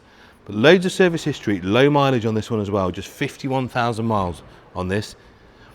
It's the 6.75, the classic Bentley formula. Again, decent tyres and wheels, beautiful interior. If you haven't wafted in one of these, you need to. What's interesting, I'm starting to see a lot of car magazines and classic car writers talk about these as the next big thing because they're just such good value. They don't cost a lot to buy. You will need to keep a couple of grand a year to maintain them. Shouldn't be too much to insure, and obviously the fuel consumption is exciting. You'll get to know your local Shell very, very well indeed. But we're here for a short time, so have some fun. Buy the car that you want to buy and enjoy it. That's a lovely example for a really nice amount of money, that. Right, cars like this give me PTSD, because you might have seen on our show, we did a very similar looking Jensen to this. And this is the start of a Jensen journey for somebody where you can go through. I would argue this is in a lot better condition than the one that I restored, which isn't hard. I think every Jensen for sale in the UK is a lot better condition than that. But as you can see, it is a project. You're at the start of a journey with this one. 1969 FF, project car, believed to be complete with matching numbers and low ownership. So everything's here to do a build, but you are going to have to go into, I'd imagine, a little bit of work. Having said that, some of the panels look really good. So it obviously needs a full paint, But the arches, I mean, this is so much better on the body than the one that we had. You've got to come and have a look at the chassis for yourself, of course. Now, we've estimated this at 20 to 22, but it's one of only 195 Mark 1 FFs. It's a non-runner, believed to be complete, and it is a matching numbers car. So you've got the capability to make something very special if you restore it, but please don't underestimate the amount of work that you'll need to do that. When it was new, it was blue. You can see a little hint of that when it was new there. So if you are a restorer, a bodywork specialist, or someone that understands old Jensens, this is very much the car for you. And at 20 to 22, but assume that everything will need doing, and assume that you'll need to get that engine and gearbox sorted to do it. Now, we seem to be, with our northern and southern cousins, getting a lot of these fabulous cars in. Everyone knows that the old Scimitar GT, we get those through, the old Princess Anne connection, but I actually prefer, dare I say, I prefer the Coupe, I prefer the GT. Particularly from the back look, it's sort of giving mini Dodge Charger. Come and have a look from the back here. I really like the way this paint's patinated as well. And of course, being fiberglass, it's not going to get any worse. 1968, no reserve car this. So it's a project, but I would be entirely tempted, particularly with the cool wheels it's on, just to leave the paint, get it running. One registered keeper, it's got a barn find with great potential, and it appears to have everything there. Except a steering wheel, obviously. These are just small things. So I think you are going to have to do a little bit of work. But it's no reserve, so you can come tell us what you think that's worth. These go for about 16, 17 in super condition. It's got some Ford-esque Recaros in there. But isn't that body condition great? I love how the paint's gone. Don't touch that paint. I think you can spend a lot of money getting the car to look that cool. Just get her running, get a steering wheel back on her, and just have some fun. Sits really well, that car, as well. So complete non-reserve, complete punt, love the period mirrors. And then moving on to this. How about this for a project? This is Project Corner, as you can tell. 1963 Jaguar Mark II 3.4. Again, a lot of the hard work's been done, so have a look at the quality of the bodywork. Where these go, and where you're going to have to spend money, this is in primer, so you can really see, and it's just a very thin duster primer, so I think this bodywork is really good, actually. You can see where a lot of work's gone into it. That's expensive to do that. All your trim's there, but this could make a really good hot rod or resto. I actually really quite like it on those wheels, and without the arches, you could just put like a Coombs lip in there and make this something a little bit funky. Interesting number plate comes with this. It's a 3.4 litre, registered in 1963, so it's 62 years old. It was blue, but you can paint it any colour you like. And I think it's pretty much all there. You're not going to need much to finish that off. And as I say, all the hard work has been done on the body. You could make that into a really cool resto. You can make that into a really cool light custom. The wheels are giving me all sorts of ideas. You could turn it into a really nice race car because the shell's very good. Could be a lot of things, that, couldn't it? You choose. But either way, no reserve. That's the good news. You set the price. 1976 BMW 1602. So not a 2002, but a 1602. A little bit rarer in a very, very nice colour. £7,000 to £8,000 we've estimated this. As you can see, she's left-hand drive. Portuguese plates. So we'll need re-registering. Don't be scared by that. Registering a car is very, very simple. And you can keep it on Portuguese plates for a little while. Very easy project to finish with great attention to detail. The colour's Estoril Blue, which is the BMW M colour, which is probably where you've seen it before.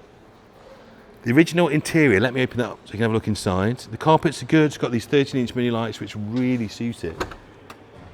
And again, don't be worried about left-hand drive, because left-hand drive you can sell easily abroad. Still registered in Portugal, it does have its Nova, and that is a very, very simple thing just to post off, and that all comes back. Do not be worried by the lack of British registration. It's something that we can help you to do with some advice if you need that. Now, because of that though, because it's left-hand drive, because it's on Portuguese registration, it's a bit of a bargain. £7,000 to £8,000, which is a lot less than it would be were it right-hand drive and British registered. I like the fact it's debumpered. I think it looks very, very cool. I would leave it just like that. I really would. Fabulous thing. Now, we always seem to get great-looking Toyotas. We had that wonderful Land Cruiser in recently. Here's another one, 1982 Land Cruiser BJ42, beautiful, restored in a fabulous colour. So a Japanese Jeep, basically. So all the fun of a Jeep, but Japanese quality, Japanese reliability, Japanese longevity. Now, it was a French car, it's been UK registered, love the ammo box on the front as well. Been really well restored, and it drives and presents beautifully with a ton of paperwork. And when do you ever see them for sale? It was imported from France in 2018, where it was found in a field. It's come an awfully long way from there. And it's been painstakingly rebuilt. A lot of money has been spent to get it to this. Has the French import documentation from when it came in, loads of photographs showing all the work that's done. And it's also got a 24-volt electrical system and all the paperwork to explain that. You just never see them. I do like a Jeep CJ, but I think this is even cooler than that. And just the fact you could turn up at a car show and no one else will have one, for that reason alone, I think it is worth the money. And the money is 14 to 16. Good, isn't it? Paintwork's really nice on it, actually. A lot of fun. And they always say if you want to go into the desert, take a Land Rover. If you want to come back, take a Land Cruiser. This, moving next door, I let Fraser come around the front, is back in the sale with a lower estimate. And I think this could be an awful lot of fun. 1950 Ford V8 Pilot hot rod. So it's got the proper flathead engine, not really period correct looking engine, which will make all the right sounds for you. Beautifully done. Nice and rough and ready around the edges, which I actually quite like. I wouldn't change a thing on this. It's got the scallops on the headlights. It's an interesting little thing, isn't it? But it's manual gearbox, very, very 70s in its appearance. Great colour scheme. And it's a bit of fun, but this is the best bit. A bit of fun for 4.5 to 5.5 grand. I just don't think you could put anything like that together. If you look at what the prices of kit replicas are, this represents to me extraordinary value. It's got a lot of things that are very sort of correct in their hot rod appearance. So the wheel, the road wheels, the fact you've got your leaf springs, the pickup bed on the back. It's a little bit of fun. So sadly, it's due to illness that we've got this. The owner's having to move it on. I don't think they would have sold it otherwise. But there's your chance to smoke around in something for not a lot of cash that brings a great smile to you and a lot of other people. That represents monster value, I think. 4.5 to 5.5 grand. Moving around to this, and this is something I know an awful lot about. These are GBS Zeros. I actually get to work with GBS. I do the PR for GBS. So I can tell you about this car. This is a Zero, so it is a Nottinghamshire built Caterham equivalent. And this is a GT, so this is a very, very wide version of the standard car. So even if you are 6'4" like me, it's got the drop floor as standard. This will take a really big person. If you're looking at this thinking I won't fit in there, I drop into this because it's 40mm wider per side, being the GT. Really nice spec on this as well, and the car's offered with no reserve. So why would you have a GBS over a Caterham? Well, first of all, it's going to be less expensive. Secondly, there are things that you have to pay quite a lot for on the Caterham, like fully independent rear suspension, that you get as standard on the GBS. GBS also has stressed sides. So whereas the Caterham, the alley panelling is just decorative, on the GBS it's actually part of the setup. This has got the optional upgrade ATR dampers on, which is really nice as well. They're worth having. It's got a 2-litre Z-Tech. So this car is 0 to 60 in 4.5 seconds. Does a top speed of 135 miles an hour. I mean, again, you're talking supercar territory, really. You're talking on a car that will go on track. It's been registered in IVA, you haven't got to do any of that.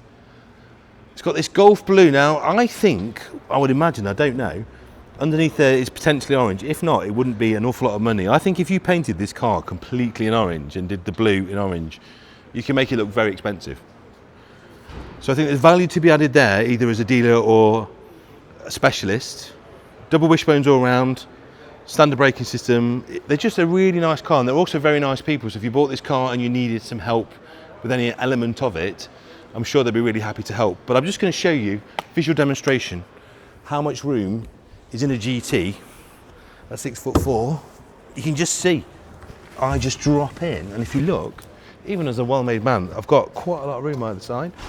And that was always the thing with the GBS.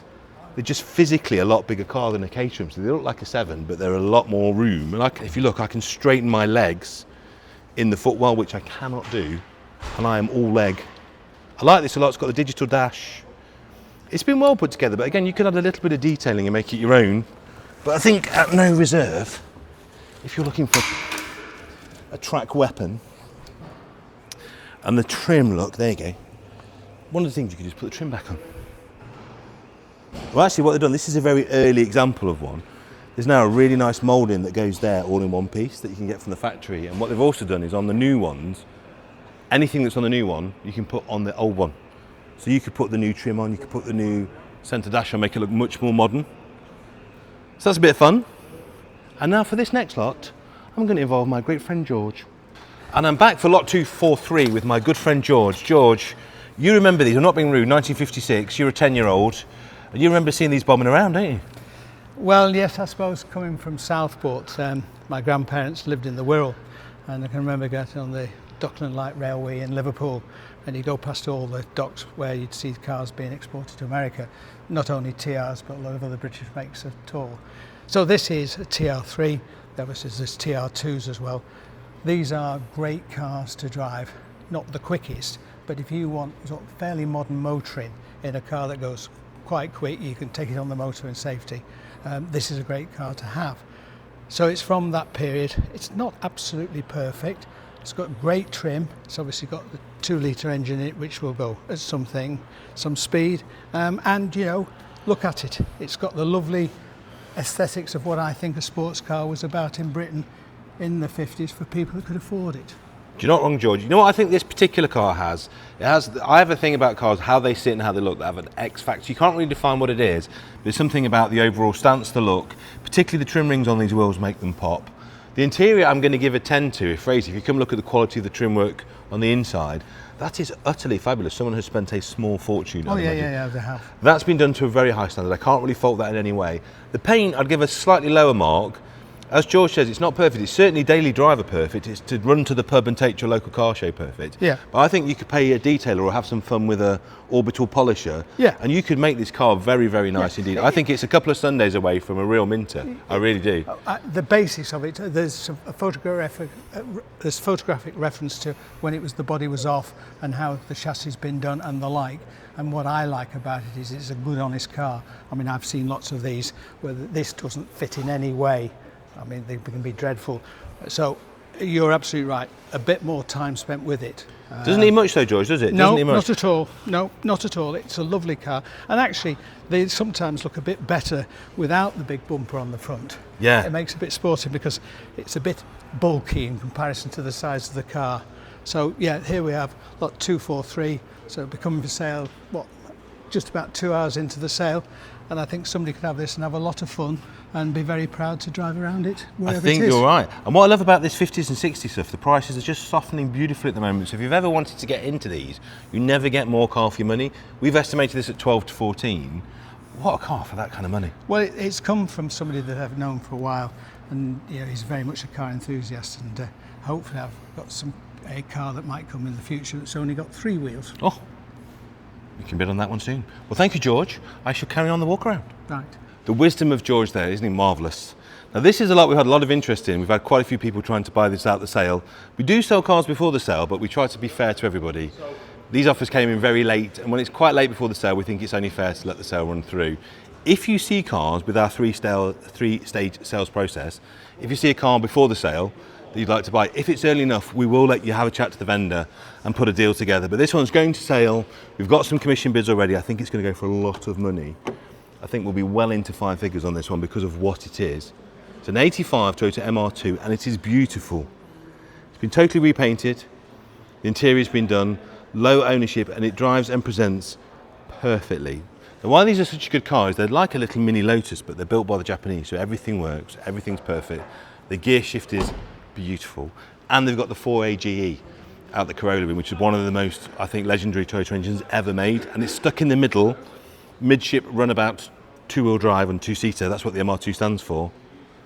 Just a wonderful thing. Just a wonderful thing. Let me talk you through some of the work that's had. A glass out respray, full stainless exhaust, multi-branch manifold. So I bet that sounds amazing because they sound good as standard.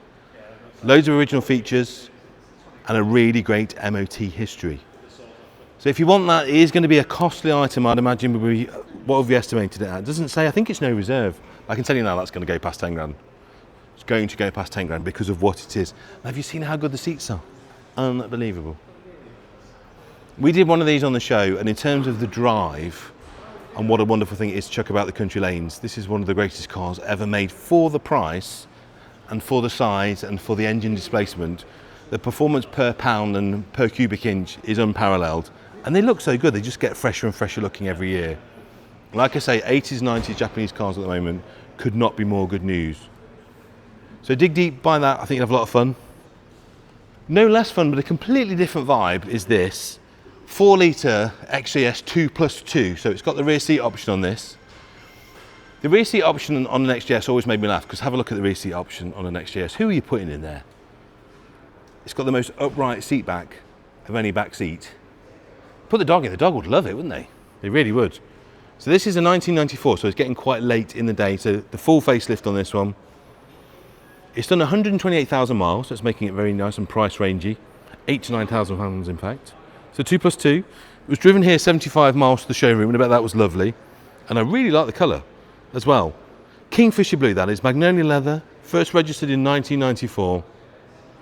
And it is just, like I was saying earlier, one of those real mid-90s colours. Anything that's kind of like a metallic turquoisey, it was very much of the period. Old V5C book pack, loads of invoices, loads of old invoices, and the original purchase invoice, which is always nice to see.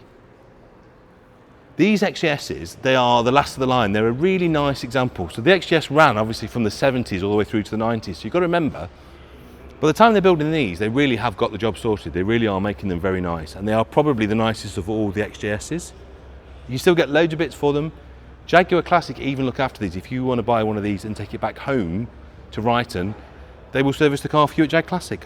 Fabulous thing. Moving on. This is good, isn't it? Now you might be looking at this thinking, oh, hang on a minute. Is that a 40th anniversary? It isn't. Because if you look, very confusingly, got the later, like the turbo style bumper on. This is not a 40th anniversary, but it seems to have an awful lot of parts of a 40th anniversary on it. So I think this could be a real bargain for somebody.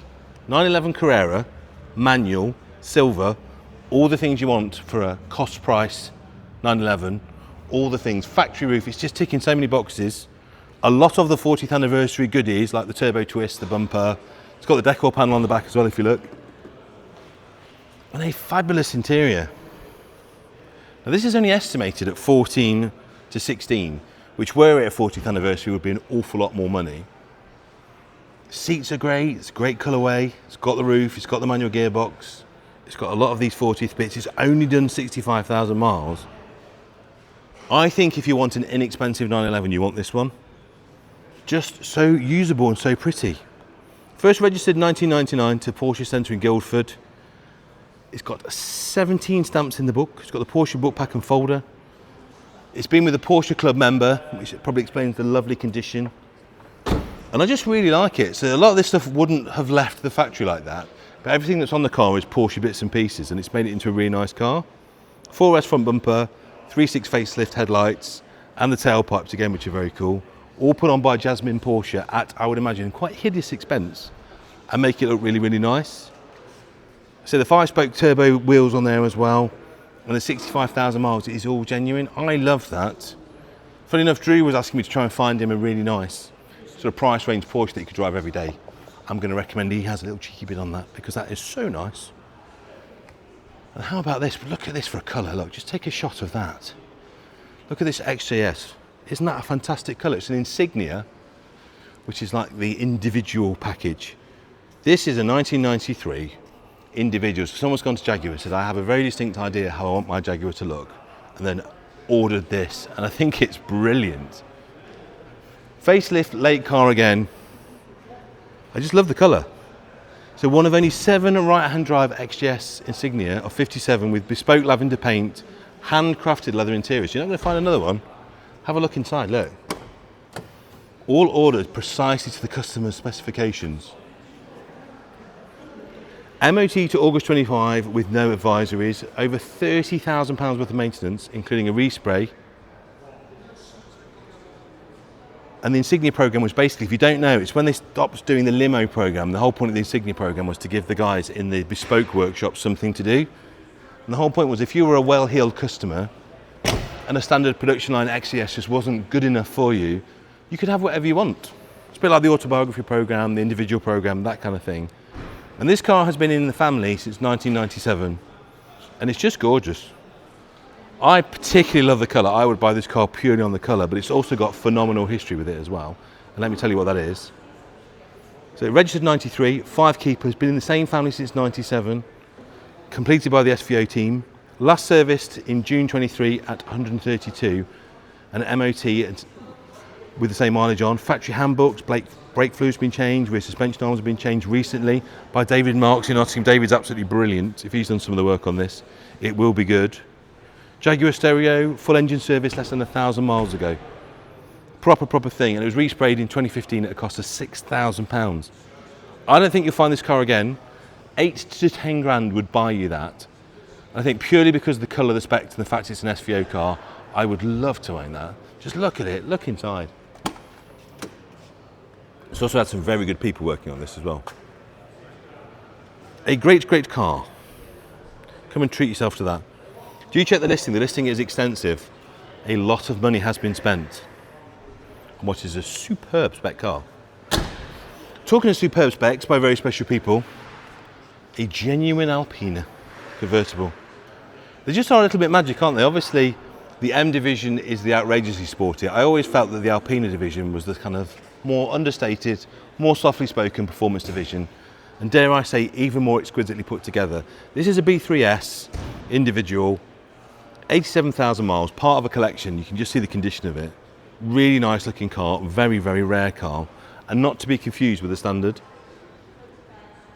Huge amount of invoices, all the MOTs, the original book packs. One very interesting piece of paperwork is the original invoice from Sytner, which states two very interesting things. One, it's been sold as a used car, even though it was 3 days old. I would say that was probably pre-reg.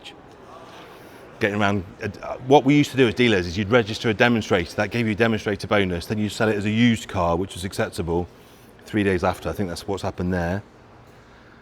It's got the specification, which is the Alpina blue, the Ecru Napa leather, which is very nice. The gear stick, the knee roll, the glove box. It's just got monster spec. So Sytner in Nottingham is where I'm from. They're our local dealer. They are now the Sytner outlet for Alpina. Isn't it magnificent? What would you pay for that? Even with the history mileage, 10 to 12 grand. I think that represents an awful lot of car for the money. An awful lot of style for the money. Great car, great colour. You can really see as the sun's coming through, you can see how much purple's in the blue as well. Very pretty. Right, other cars that look a lot more expensive than they are. This one. Love these. And these make a superb noise. 2009 Maserati Gran Turismo S. 4.7 litre V8 in these. Styling, I think, is just phenomenal. I don't think they've aged at all. Again, another car as a GT that looks like it could have come out 2 years ago. A bit like the Jag. 85,000 miles. It's the S model. It's got the 6-speed auto, the ZF box. One previous owner, a wonderful service history, and loads of money spent recently. It's got the Skyhook suspension. What you're looking at there, ladies and gentlemen, is a car that cost the thick end of £100,000. These were 97 grand when they were new. Today, no less beautiful, no less immaculate, 14 to 16. Have a look in there. Great colourway as well, isn't it, with the silver and the black. Just got, that's the fire alarm. Making sure we're keeping everybody safe. Everybody's safe, that's good, we'll carry on. Multifunction steering wheel, electric memory seats, embossed Maserati crest, Bose sound, music jukebox, sat nav. It's a Christmas tree, as we say in the trade. Now with these, the main thing is to get one with a good history. This has a great history. Everywhere I look, it just screams that it's been cared for. The quality of the paint, how nice the wheels are, the tyres that are on it, how well prepared the car is when it's come here. All Mazdas are a little bit of a punt, just because of what they are, but I think that's a punt I would like to take. 14 to 16,000 pounds for a car that cost 100,000 not that long ago is somewhere I would like to be, very much. Moving on, something very dear to my heart. We love a Saab. I love a Saab. I worked for them for many years, and here is just something we'd all like to own for summer: a no reserve V6 Aero cab. Is that the perfect summer transport? I think it might be, you know. It's got everything going for it. Lovely colour. It's manual. It's V6, so it makes all the right noises. It shovels along. Tiny bit of paint correction to do, but the paint's actually very nice. 116,000 miles, and it drives really well. We drove it. We've got videos of all the cars that we can drive. We do drive. And if you want to speak to any of the team and find out what it drove like, we're always very happy to share that information. We want you to bid with the most amount of information. Dark blue metallic. The roof is blue. That's in decent nick as well. Two-tone black and grey. 2.8 litre V6 makes them shovel along, and a 6-speed manual. What's not to like? A little bit of leather. If you wanted to make it perfect, you could do a bit of leather repair on the bolster there, or just run it as what it is. A nice no reserve, low cost, high value, high speed, high style Saab Aero, isn't that gorgeous? I would drive that as my daily. Again, because of all the GM bits in these, they're very, very easy to look after mechanically. Loads of great specialists out there as well. Not a difficult car to maintain, as long as the body and the trim are okay, which in this car, they very much are. I think that could be a bit of a bargain. I think that's a very nice way to travel. And you know me and Saabs, I love them. Right, again, move on to this.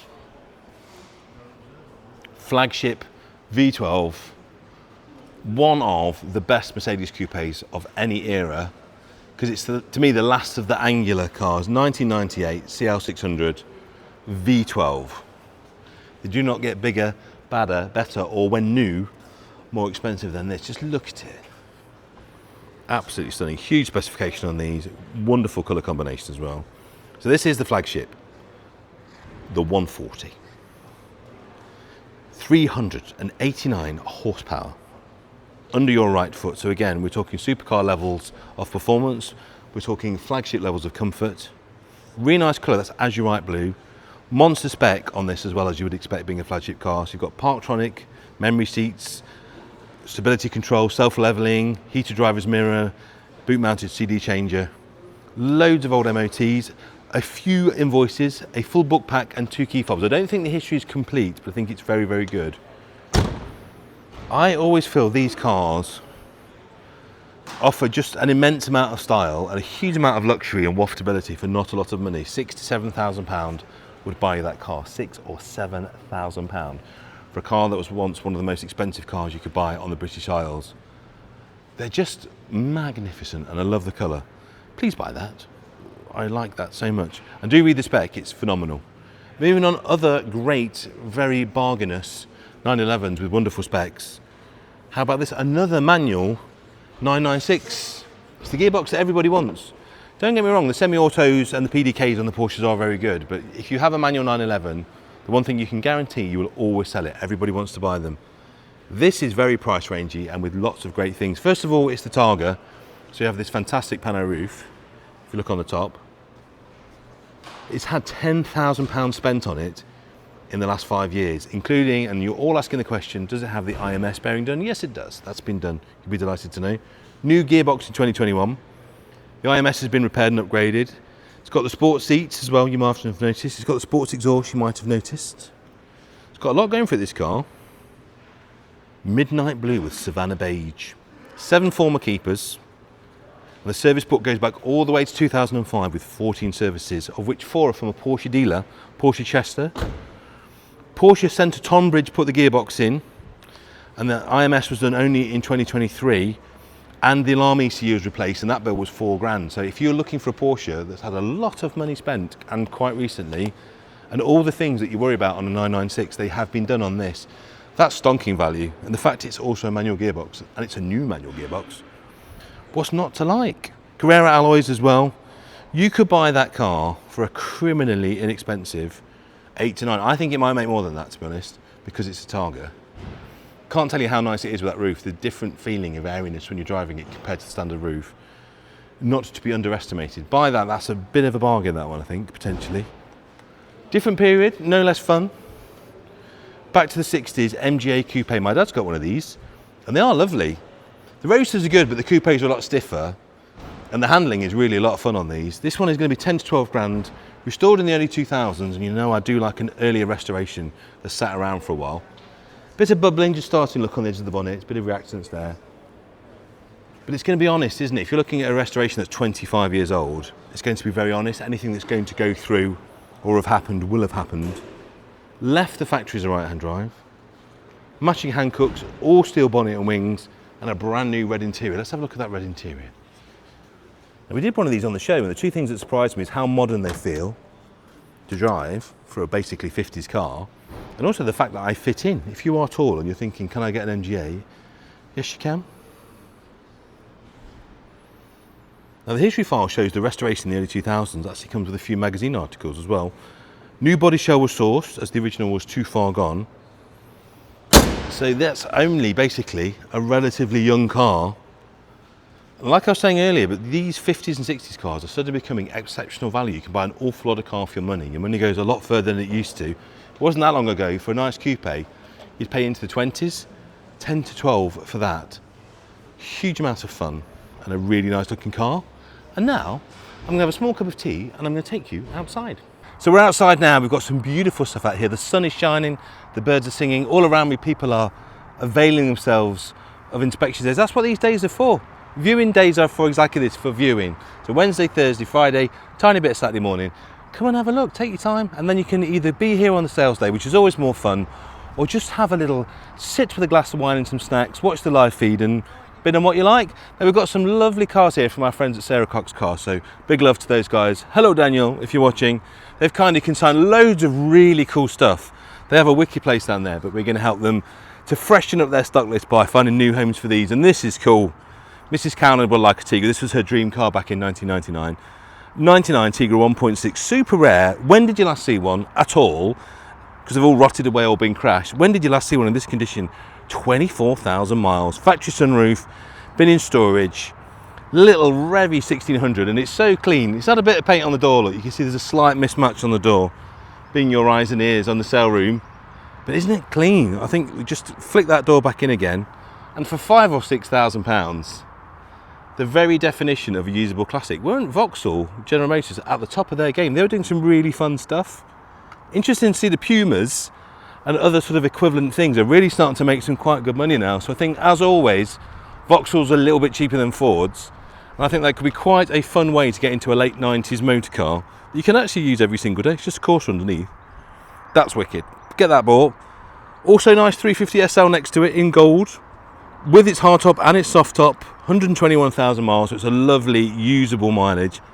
Has lived a lot of its life in New Zealand, which I would expect, although they do have rain there, it's probably a better place to have a car than it is here. Oh, it's nice, great interior, great colour, the paint's good, the hardtop's good, and it looks very, very level, I have to say. £6,000 to £7,000, aren't these getting to be a very affordable car now? It's weird, the SL prices, the very, very top of it can be in the 20s and 30s still, but you still can get these wonderful price range entry-level cars, which are just as much fun. You get all the swagger, all of the style, for a lot less dough. Have a bid on that one, 67,000, 121,000, matching Goodyear tyres all around as well. Let me try and give you a little bit of history on that. It's got a few chips, a few cracks, a little bit of micro blistering, but it's very, very attractively priced. And I just think when you're smoking around with the roof off, you won't care about the micro blisters and the small imperfections. A little bit of de-lacquer in there, look. Just get it, tidy it as you go, and enjoy it in the meantime. I think that's what that one's all about. Now I have a lot more love for this next car than I really should. This is fantastic, look. If you can't afford a 3-door Cosworth, which I can't, because they've gone ridiculous now, have this instead. XR4i, which is a rare car in and of itself, but Cosy bonnet, which I think is a very cool mod on these, and Cosy grille as well actually, which is very groovy. Cosworth wheels, bonnet and grille, electric windows model, which is good, lots of paperwork. It's a 45,000 mile 83 XR4i that you could buy for £8,500 to £9,500, which is an awful lot cheaper than a Cosworth, but no less cool. It's even got a little model on the dashboard, look. The seats are in very good condition because this fabric's not hard to get, so that's great to see those looking so good. If you're not familiar with this model, when this came out, because of the biplane rear wing, it was hugely controversial. This was actually on the original Sierra concept and the Probe concept that became the Sierra. And I'm confusing there because the original Sierra concept was actually called the Probe, and then obviously Ford bought the Probe out. The XR4i really delivered on the concept car good looks. I love this, and I love the fact it's got the Cosy editions because it actually makes it a bit cheaper. Have a little bit on that, that's very groovy, and I think that mileage is correct looking at the interior as well. Now moving on to this, a 106 Rally, which in and of itself is a brilliant car anyway, and a hardcore future classic. Check the wheels, look at those, aren't they brilliant? Now this car looks good, doesn't it? I now need to give you a story. This car has got quite the story.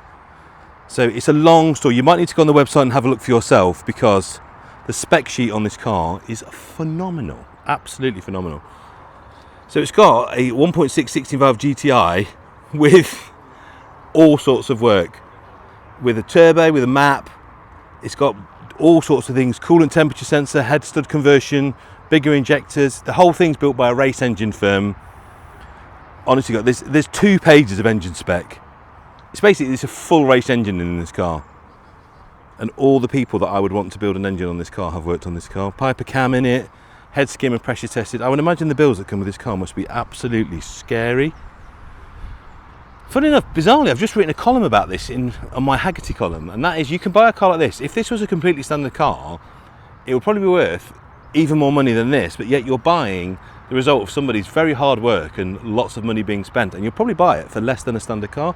We've estimated this at 12 to 14. This would be a supercar shamer on pretty much any track or B road that you care to mention, and yet it looks so subtle. Only the wheels give the game away. If you're interested in that, it's on 82,000 miles. We've estimated it at 12 to 14. And it's so quick. That will literally change postcodes just by breathing on the throttle. Gas suspension, RAARs, 4-pot Brembos. It's a proper little sleeper. Just looks like a super tidy GTI, doesn't it? Or rally, should I say. But it's actually everything underneath. I would imagine that's a significant 5-figure expenditure on that. And the body has been fully stripped, professionally bead blasted, painted. Honestly. I bet that's a 50 grand car if you were to do that again. What a thing, what a thing. And you could buy it for 12 to 14. Oh, I'd love that. My mate Daz will be looking at that, I bet. Right, this, I'm so glad this has come into the sale. When we were filming our show, Motor Pickers, this always used to sit at the back of the showroom, and I've always tried to get Daniel to sell it to me. He wouldn't sell it to me, but now he'll sell it to you. He's put it in the auction, look at that. Prelude 2 litre 16 4WS, 4-wheel steer, that one. 5 to 6,000, we're going to ask for this. Automatic, 162,000, and just something that you never see on British roads. So a full Japanese coupe wafter. And look at the condition of the seats, the interior. Talk about a car that can hide the miles. It's groovy, isn't it? It really is. Great colour, great condition. Sits really well. Electric glass sunroof on that, and just so rare. And I love this period of Japanese car design when they're all low slung, very low waistlines on these cars, lovely low bonnets, and of course up and down headlights. That's what makes that car so cool. Anything with pop-ups is immediately groovy. So there you go. I couldn't persuade him to sell it to me, but now you can be the person that buys it. What a thing. Right, everyone knows my love for Volkswagens is basically one of the greatest loves in the world, and look at this.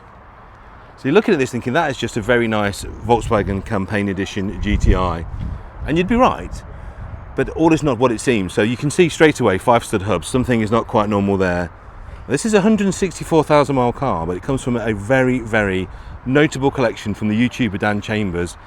This, my friend, is a nut and bolt rebuild. So it started off as a Campaign, and that's about where the similarity ends, because under that bonnet is not a GTI engine, which is a great little motor in and of itself, but we've now got a 4-cylinder 20 valve turbo BAM engine from an Audi TT. Front mount, we've got crossover pipe, throttle bracket, 5-speed gearbox with an O2J shifter. That is a 281 brake horsepower, 290 pound-feet of torque, dyno proven weapon in a car that weighs about as much as an empty crisp packet. So if you are looking for a car that looks tasteful, take to any classic car show, and will humble Porsches and Ferraris of the same period on the way home, there's your car. And obviously, because of the fact it's all been documented, wonderful history, wonderful story with that car. Incredibly tasteful, and the wheels just absolutely make it. It's got Fiesta turbo seats in, don't they look good? It really has been done to a mega standard. Again, another car where someone has spent an enormous amount of money.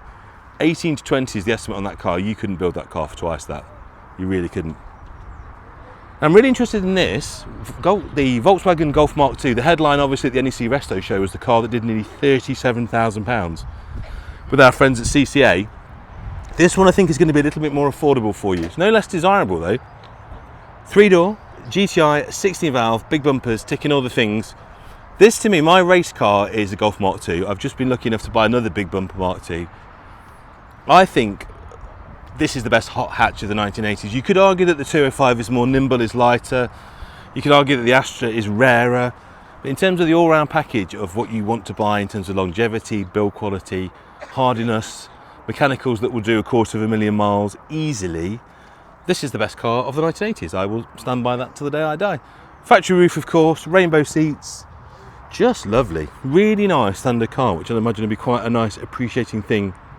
And 16 valves are quite a saucy, quick motor car.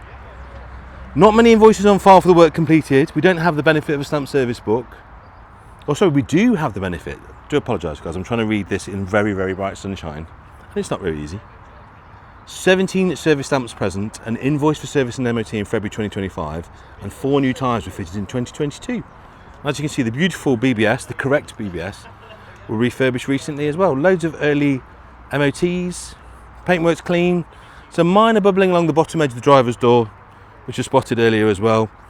But just a lovely thing. It's quite nice to get a price range affordable Mark II GTI 16 valve. I would say get one while you can. If you've seen Classic Car Weekly's headline this morning on the front of the mag, 80s hot hatches is where it's at.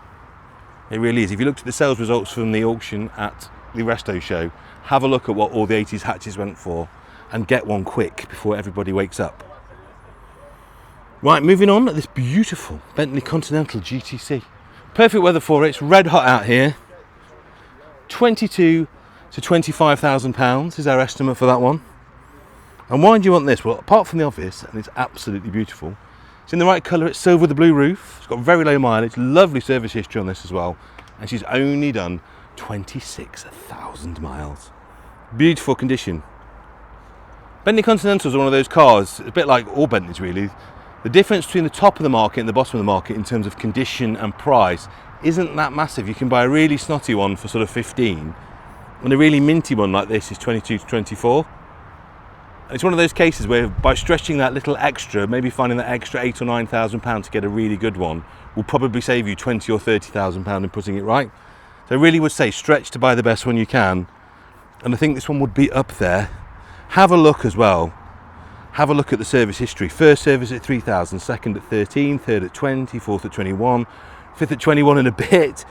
They've been servicing it religiously, this car. It is to the letter of the service schedule, so when the mileage hasn't been done, and in some years the distance between the services is 400 miles, but the schedule says you must service it on time if you're not servicing it on distance, and this car has been done correctly. So I think this is something unique. This is a real price range car, as in under £25,000, which normally puts you in the slightly snotty territory. This one really isn't. This is truly lovely with an impeccable service history and the best colour combination. That could be the bargain of the sale, and all your neighbours will think you've won the lottery. Other bargain Bentleys, because we do love them, bargain Bentleys, look at this. Continental Flying Spur. If you'd like to take the kids and the dog with you as well, this is the one you want. If you want to do a little bit of limo hire, if you want your kids to feel that you are really doing well without spending too much money, look at that. You tell me, just shout out at the screen while you're watching, what's that worth? Look at the paint as well, look at the beautiful depth of shine in that paint. Wants a little bit of correction, but it's really nice. 60,000 miles.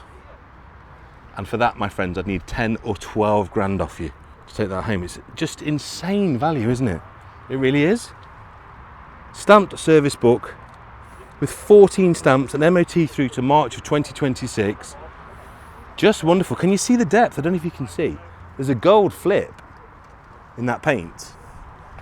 And you get this crazy, almost like petrol two-tone finish as the sun catches it. It's beautiful. What an incredible colour. What else can I tell you about this car other than the fact I'd really like to own it? One previous owner, a shade under 60,000 miles. And again, it's one of those cars you'll find probably a slightly cheaper one with massive mileage and lots of scabby bits on it. Just stretch a little bit, pay 12 grand, take that one home and have nothing to do.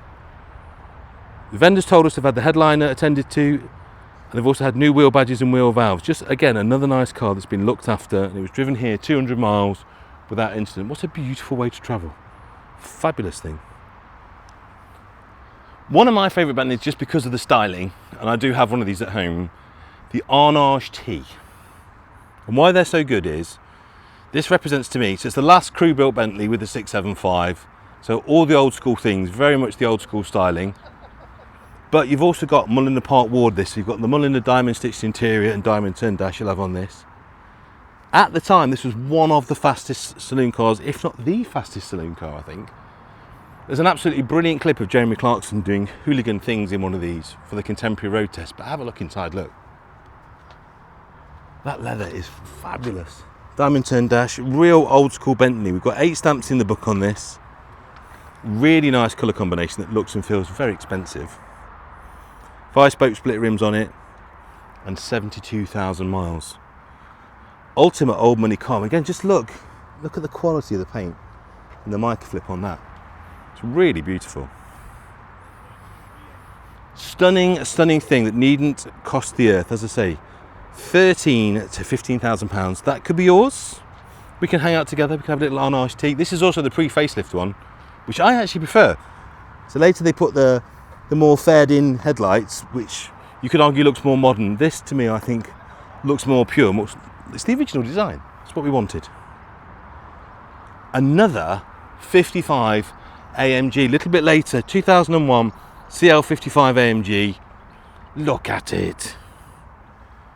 Potentially, I think the performance bargain of the sale. This car, 75,000 miles. Go on, have a look at that and see how much would that be when it was new versus what it's worth now. It's worth now, ladies and gentlemen, £5,000 to £6,000. £5,000 to £6,000 to drive very, very quickly in a very cool looking car. And I think particularly rear 3/4 heel at Fraser. Come and look at the back of this CL55. That's a very nice looking, very expensive looking car. Fresh MOT, of course. That private plate, that 55 woo plate, stays with it as well. What else can I tell you about this, other than the fact it's very hard to read in the sunshine? Proper mile muncher, 6 stamps in the book, full book and service pack, some older MOTs, and a fresh one valid till March of next year. Don't be scared by these. I always say, if you get a bill, it will probably be a big one, but just find yourself a good specialist, someone that really knows these older cars that can look after them. That one is particularly clean and tidy. Again, a car that won't cost a huge amount of money, but looks like you've spent a huge amount of money. That's adorable, isn't it? Now again, air-cooled Volkswagens, we know, are my passion. My first love is an air-cooled Volkswagen. Ready for summer look. It's even got the fan on the dash, ready to keep the driver cool. Isn't this pretty? Type 2 camper van. And this is gorgeous. 1972, early left hooker. Dylan, he was born in the US. Dylan was. And he's been over here for quite a while. In 2007 he came over. Electric power steering, so that's got the Corsa power steering module on, which is a really nice upgrade. And a very nice, very expensive interior. Full camper interior. Factory windowed van as well. Look at that, isn't that brilliant? And I like this because it's a non-pop top. The pop tops have a little bit more room inside, but they do, I think, aesthetically look a little bit questionable, where this one is absolutely spot on. Look at that, it's got the Fuchs replicas as well. It's got all the right stickers already stuck on for you, so you don't need to add them on. It's got a fresh MOT, which you don't need. Awning, ground sheet, carpet, birchwood headliner. It's gorgeous. It's got disc brake upgrade, fire extinguisher, which will need a recharge apparently. It just looks right. You know, you can spend a lot of time and money getting a van to look that good and sort of be acceptable in the scene. That one's there already. They've done all the hard work for you, and they've done it to a really nice standard. Because of that, you are going to have to dig a little deeper. That's 20 to 22 to take Dylan home. I wouldn't change a thing. I really wouldn't. That's really beautifully done, I have to say. Earlier bumper, which is really nice on a bay. If you stand here, you can see what I mean. So these earlier bays are a little bit prettier because you've got the bumper that's a bit more like the split bumper and the lower indicators, whereas if you look at the one behind, which we'll come to in a second, they move the indicators up to the grille under the window, probably a little bit safer, and they put the Europa bumpers on. Still a good looking thing, but the earlier buses do look very, very pretty. Moving on to the 1979, so towards the end, before they went to the T25, this is almost the run out. You've only got 1 year after this, or a few months after this. Then we're into the T25. And this is a blank canvas, literally. Come and look inside. What would you like it to be? Look. Do you want it to be a van? Do you want to turn it back into a people carrier? Do you want to make it into a camper van? Very solid little body on this. It's UK registered, it's from Sri Lanka, and you could make this anything you want it to be. And why I like it is because it really is quite nice. Hasn't gone rusty where you'd expect it to go rusty. It's quite straight, a few little ripples in the roof, but pretty straight, quite straight down the sides, and it's no reserve. What would you like to pay for that, for a right-hand drive, rust-free bus? The paperwork includes a V5C, an HPI, and a letter from the Historic Volkswagen Club confirming what it is. Bit of Sri Lankan paperwork as well. Looks good. I like the colour. I like how straight it is. I like how genuine it is. Look around the arches and stuff. It looks really quite decent. Let's have a look. Yeah, they're all good. Really quite good. You can see a little bit of a repair there, look. There's no filler in there. That's all metal. Very nice. That could be a bit of a bargain, that. And do what you want with it. Just smoke it round. Use it as a commercial. Say, whack a camper interior in. Make a great build project. Now, you've seen an Audi 100 S Coupe, not a common thing. We've got two in this sales. Look at this. Apologies for my squeaky shoes. This is very nice, isn't it? Very 70s. Very rare. Loads of history, low ownership. And we think there's a lot of evidence to suggest this was the Audi UK demo. And why that's interesting is if you can do a bit of homework, if you can actually provenance the car, if you can find those contemporary road reports, contemporary tests, you might be able to put a little bit of value into that car. If you can make it from a we think into a we know adds money. Service stamp from Geneva. I think there's a lot of things to suggest this is a press demo. The paperwork's rather special, so we've got the original handbook pack, 8 stamps, loads of invoices and many receipts and MOTs, some warranty details and a copy of an order form when it was sold at some point in the past. It's a known car in the Owners Club. It is particularly tidy. A little bit of threadbareness on the driver's seat, which I'm sure you could have repaired or sorted. Nice on the body and looks very rust free actually. I have to say, I would love that. Isn't that gorgeous? Very pretty car and so rare. Right, usable classics you can have every day. How about this? 2004 Jaguar XK 4.2. Absolute flying machine. It really is. The ultimate everyday cruiser, that. 5,000 to 6,000 we want on the monies. 67,000 miles with 4 former keepers on this. It's a UK supplied car. It's original spec with loads of desirable options. And, best bit, it's had loads of money spent on it recently, including to the sum of 2,600 quid, new pads, new discs, new braided lines, front and rear shocks and drop links, front track rods, front upper and lower suspension arms, new subframe, new air suspension compressor, new matching reader signs all round, 3 sets of keys and original book pack. Someone's loved that, haven't they? Such a good spec, these cars. So this is a pre-facelift R. It's got the supercharger and that is a 400 brake horsepower machine. A little bit of curbing on the wheels if you look. So there's a tiny bit of refurb to do there. The paintwork's good, a few little marks and bits and pieces, a tiny bit of very initial corrosion, which is very common on these. But don't forget it is an aluminium body, so it's never going to be that structural. You might just want to deal with the little bubbles. Engine's nice and sweet and it drove very well during our video. That's a lot of car for the money, it really is. And talking of which, the 3200 GT. Isn't that gorgeous? I do like these very much indeed. Very pretty car. This is a 2000 model and it's a manual, which not all were. These I think are, I don't think these will get much cheaper than this. This is £8,000 to £9,000. And the question you all want to know if you come around the back, is it a banana light? Yes it is. And these are the ones that everybody reckons. Later on the cars had a full panel light and the original designer absolutely despaired of how it made the car look, where these are much more elegant and I think therefore more collectible. Amazing history on this. So it is a banana light, boomerang light, whatever you like to call them. Traction control, climate control, 4-channel ABS. The service book has 14 stamps, huge amount of paperwork, and we think every MOT it's ever had. So again, one of those Mazdas, you've got to buy Mazdas with a ton of paperwork and a ton of history. A good one will be a joy, a bad one will be scary. The only difference between the two is history and paperwork. This has an awful lot of paperwork. I would definitely give that a punt. I really would. I'll tell you how much that one is again. If my iPad stops misbehaving in the sunshine, £8,000 to £9,000. Jaguar XK8 4 litre, one of my favourite engines. I have 2 XJs with this engine in and it's such a wafty lump. Nice power delivery, really smooth, great motorway cruiser. This one's on 45,000 miles.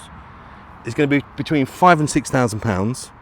Got a fresh MOT and I think a really nice colour combination. So silver metallic, beige leather.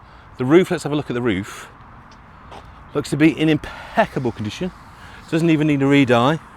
Paint's nice. It's got a lot going for this car. Let's have a look. Car was new in 1999.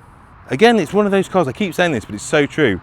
Difference between a cheap one and a nice one is probably going to be about 3 or 4 grand. And this will be a nice one for towards the top, so maybe 6 would buy this. It's going to be a lot better than buying a 3-4 grand one and having to spend at least 3 or 4 grand putting it right, probably more. Paperwork wise, a collection of old MOTs, a fresh MOT, and she's ready to go. A service book with 5 stamps in. That's a nice car. Interior is lovely actually.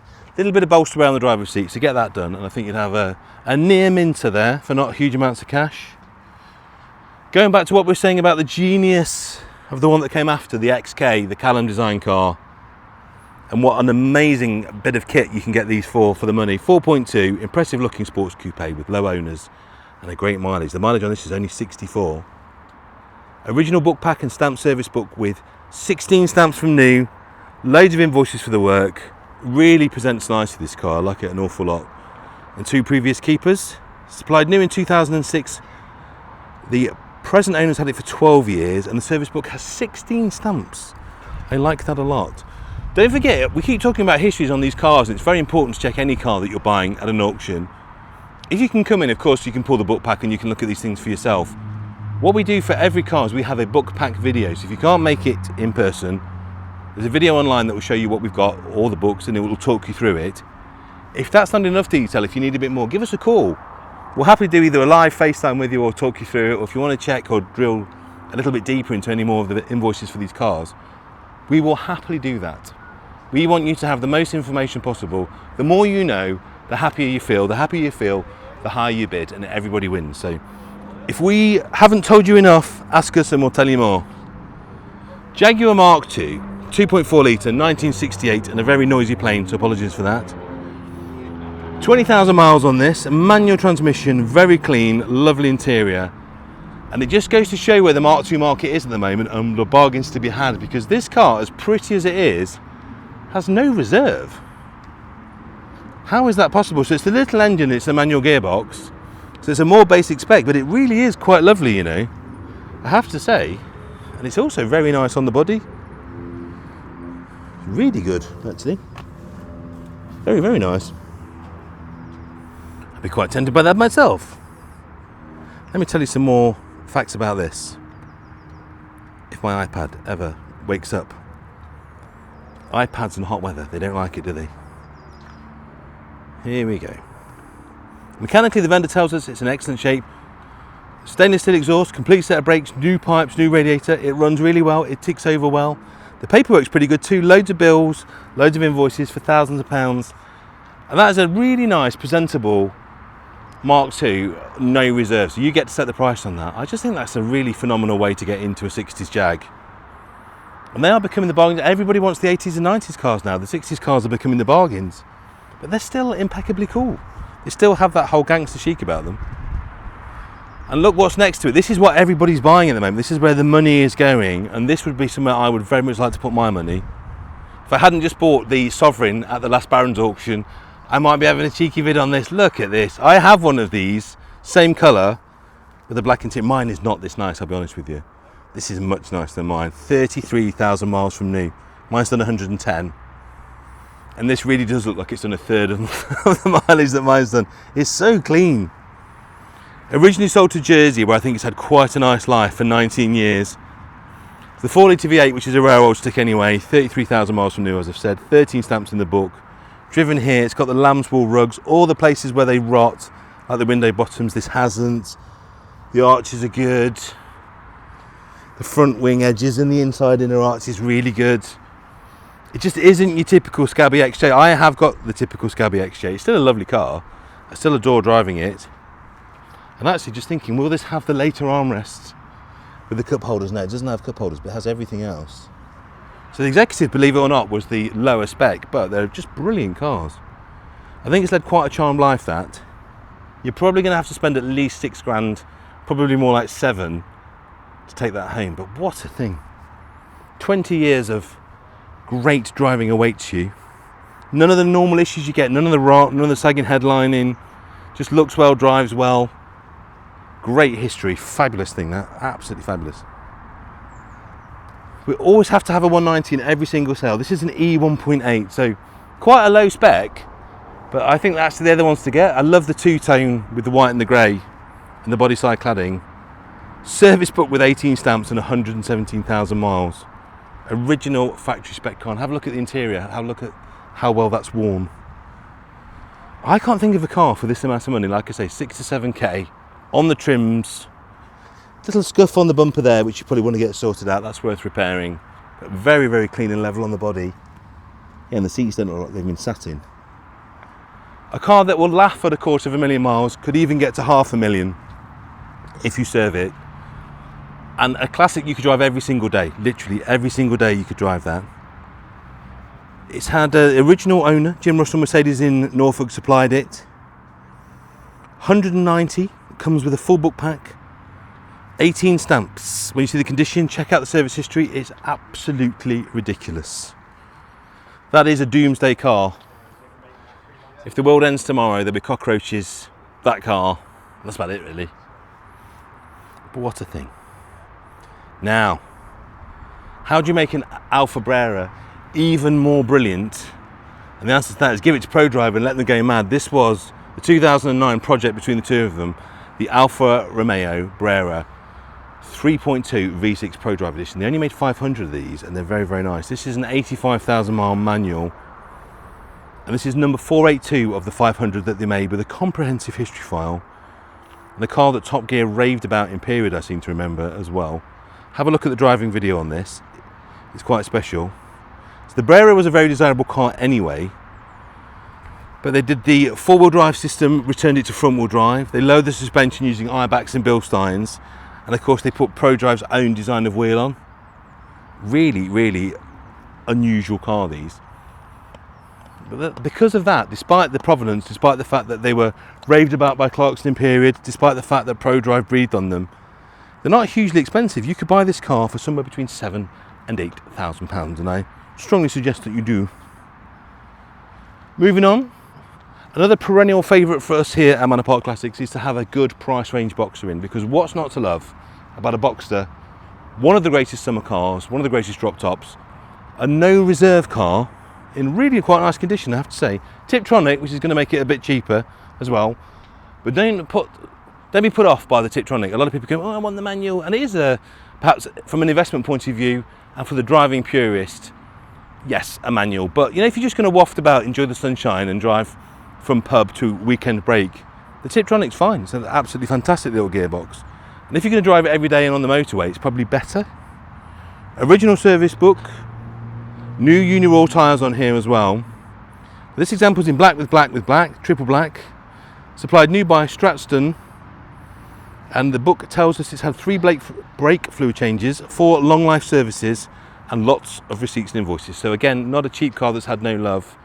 Very much an inexpensive car that's been looked after properly, and they're the best ones to get. The short reg stays with it. And like I say, what's really great about that, not only has it had an extensive and expensive service history, you get to choose the price. Who doesn't want a Porsche? If you're looking for your first Porsche, I would say that's a great place to start. Another no reserve bargain, and a car that every classic car auction should have, MG B GT. No reserve on this one, 94,000 miles, just a really nice, honest example of this mainstay British classic. Let's have a look at this. It's nice on the seams, look, it's nice on the roof rails, it's got a Webasto in it, it's pretty nice on the rear wings where they're joined as well. There's a lot to it. It's not a concours car, there's a bit of discoloration on the chrome. It's careworn is the word I should use for that. It's got some seat covers which suggest the seat's probably got a few marks. But I just think as a way of getting yourself into an MG B GT, which is a very handsome classic, don't forget Pininfarina did the roof on this, because the GT came after the Roadster. They are a hatchback, they're surprisingly practical for a classic. You've got a 2+2, you've got a decent sized boot so you can take a dog or put the shopping in the back. And it runs and drives well, and being a 73, last year before they went to the impact bumpers, it's everything exempt. It's MOT exempt, ULEZ exempt, all the exempt things. So there's no service history with the car, so you are bidding a little bit blind, but I would just say, looking at where MGs are normally really bubbly and horrible, this one just isn't. And also look at the panel fit, particularly doors and door bottoms. It's not bad, you know, at all. I think that's got a little bit of going for it. I think you could get the seat sorted, have a bit of a tidy up, or just have a car. And I really can't stress this enough, cars that don't cost a huge amount of money to buy, own and keep, they're the ones that you use. That's where you have fun with classic cars. When you have a really mint, over-restored one, you'll never use it. That you drive that every single day. This is fun. Look at this. Rare car, rare car. 325 Ti E46 Compact. They don't find many of these left. Now these are a genuinely quick, entertaining car. So you've got the shorter compact body, but you've got the big manual, chunky drivetrain. Now I had a mate that track prepared one of these and it was an utter weapon. It really was. So I'd imagine this would be quite an entertaining road car. Rare and handsome. 94,000 miles on this. Manual car. And as I say, becoming rare even in BMW collector circles. You don't see these very often. Low ownership on this. Let me tell you a little bit more. Maintained very well. Service book's got 5 stamps. Got the BMW book pack, some invoices. It's had new brakes, new wheel bearings, new calipers. And it had a service in January 2025. Really good spec on this as well. It's got parking sensors, electric rear windows, got piano black interior, it's got M Sport wheel, M Sport sill covers, cruise aircon. If you can't quite stretch to an M car, and they are getting quite pricey now, and you're looking for a BMW that's going to entertain you, be a little bit skiddy if you want it to be, and then when you come to get rid of it, it should give you your money back, buy that for 5 to 6 grand, bring it back in a year, and you probably get your 5 or 6 grand back, if not a little bit more. Now we're going through what I think are the fun cars now, the cars that you can buy for not daft cash, that will be hugely entertaining. Another no reserve gem here, little 2005 Mini Cooper S Checkmate Special Edition model. 87,000 miles on a manual with the correct stickers and trim on. Factory sunroof on this as well. Many new parts for the MOT and a nice service history. Now if you've not driven this spec and shape of Mini, they're just daft. Hugely entertaining little thing. Often overlooked because obviously the lesser models were driven by estate agents. Not that I have anything against estate agents, but I think people don't realise what a brilliant chassis this car is. And this one's got original service book with 9 stamps in it, loads of invoices and receipts, some older MOTs, a fresh MOT till February of next year, and it's had some money spent on it, so some new discs and pads, it's had new tyres, it presents well. You could have that as a fun car, just as your first classic, make a fantastic track car, it really would. And I think Cooper S prices are about as cheap as they'll be, and that being a no reserve car, you get to set the price. Lot of fun to be had for not a lot of cash. Moving on, a very nice Mercedes SLK 200 compressor, as sung about by Tiny Temper. 5 former keepers, 65,000 miles, automatic with a fully operational roof. It's got the Mercedes original dealer plates on as well, and it was driven here with 2 sets of keys. Now I think this is going to be again a bit of a bargain. This looks and feels like a premium motor car because it is. But it's a no reserve car. These again at the bottom of their curve, they'll be about as cheap as they'll ever be. And if you're just looking for a bit of cheap summer fun with a folding hardtop, for the wind in your hair that won't break the bank, won't cost you a huge amount to insure, 65,000 miles on this. It's going to last forever, isn't it? This is the last year of production before they went to the next SLK. 1.8 supercharged, that's the compressor part of it. And the team says they drove it, feels tight, feels responsive. Everything feels and drives like new. So if you're bidding on that as a no reserve car, the team have driven it and say it feels good. So bid with confidence, my friends. This is spectacular, absolutely spectacular. One of my dream cars that I will probably never be able to afford or justify now is an E34 M5. They are just brilliant and they're also incredibly expensive. If you can't afford one of those or justify the enormous amount of cash that you'll need to get one, have this instead, which is nearly as good and a lot cheaper. 535 Sport automatic. 5 former keepers on this one. 114,000 miles, which is about half of what it will happily and easily do. Original spec, 16 stamps in the book, all the book packs with it. They only made 86 of these left on the roads, and it's the sport model with a chunkier kit. It looks good, doesn't it? I wouldn't change a thing about that. I really wouldn't. It's got the toolkit and torch, which is never a given on these. I like that a lot. 5 to 6 grand you could take that home for. Alpine white with black leather trim. It's superb, and you'll buy that for a fraction of the cost of an E34 M5. And while you could argue dynamically it's not the same car, in terms of road presence and coolness and fun factor, and it isn't slow, it really isn't slow, I think I'd put my money into that. I really would. Absolutely gorgeous. Right, everybody knows the legend of the RS6, particularly if you've watched Layer Cake. Fabulous car. This is a 2003 RS6 Quattro Avant. What I love about the RS6, they basically bolted, effectively, supercar level performance into a family estate car. And it's exceptionally subtle as well. If you don't know your cars, this could pass for your average Audi estate. And a few of my mates who've had RS6s did put the TDI badges on the back, which made me chuckle. It's only the arches that really give the game away, and the seats. 130,000 miles on this automatic example. We've estimated it at 8 to 9. Clean on the HPI. Really nice, non-messed about, non-crashed, non-tuned example, which is actually getting quite hard to find now with a good history. So this particular one with black metallic, some minor chips on the bonnet edge, but it stands up really well. Black leather interior, no rips or tears, but I think if you just recolonise that interior a little bit, it would make it really nice. And the 19-inch wheels have had a lovely refurb. So again, value to be added. Yeah, there's a few little scuffs and marks on the interior. You can just see on the driver's seat, definitely would benefit from a bit of recolonisation. So budget a couple of £100 on the inside, maybe 300 quid. Paintwork is very good actually, and the wheels have been refurbished. It's not going to take much to make this look very, very pretty, and I think potentially a future classic. This one's already there, this one is a classic.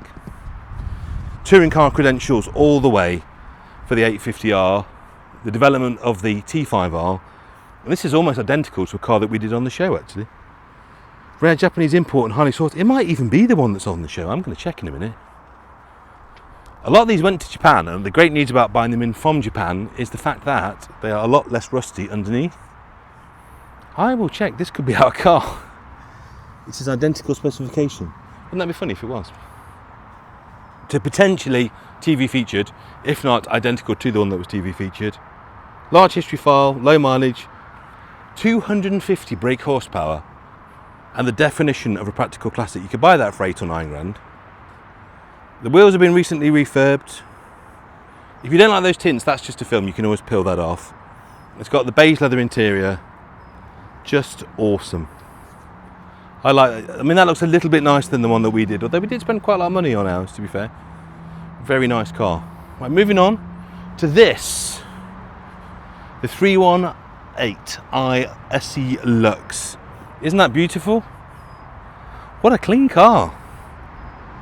So this is a really nice example of an E30 that you could use every single day, not in the winter, tuck it away for the winter, but as soon as the sun comes out, as soon as we get to March, get this out of the garage. 111,000 miles with a fresh MOT. It's been family owned for the last 10 years, and there aren't that many Luxes in the UK. You're getting quite a rare old bus now.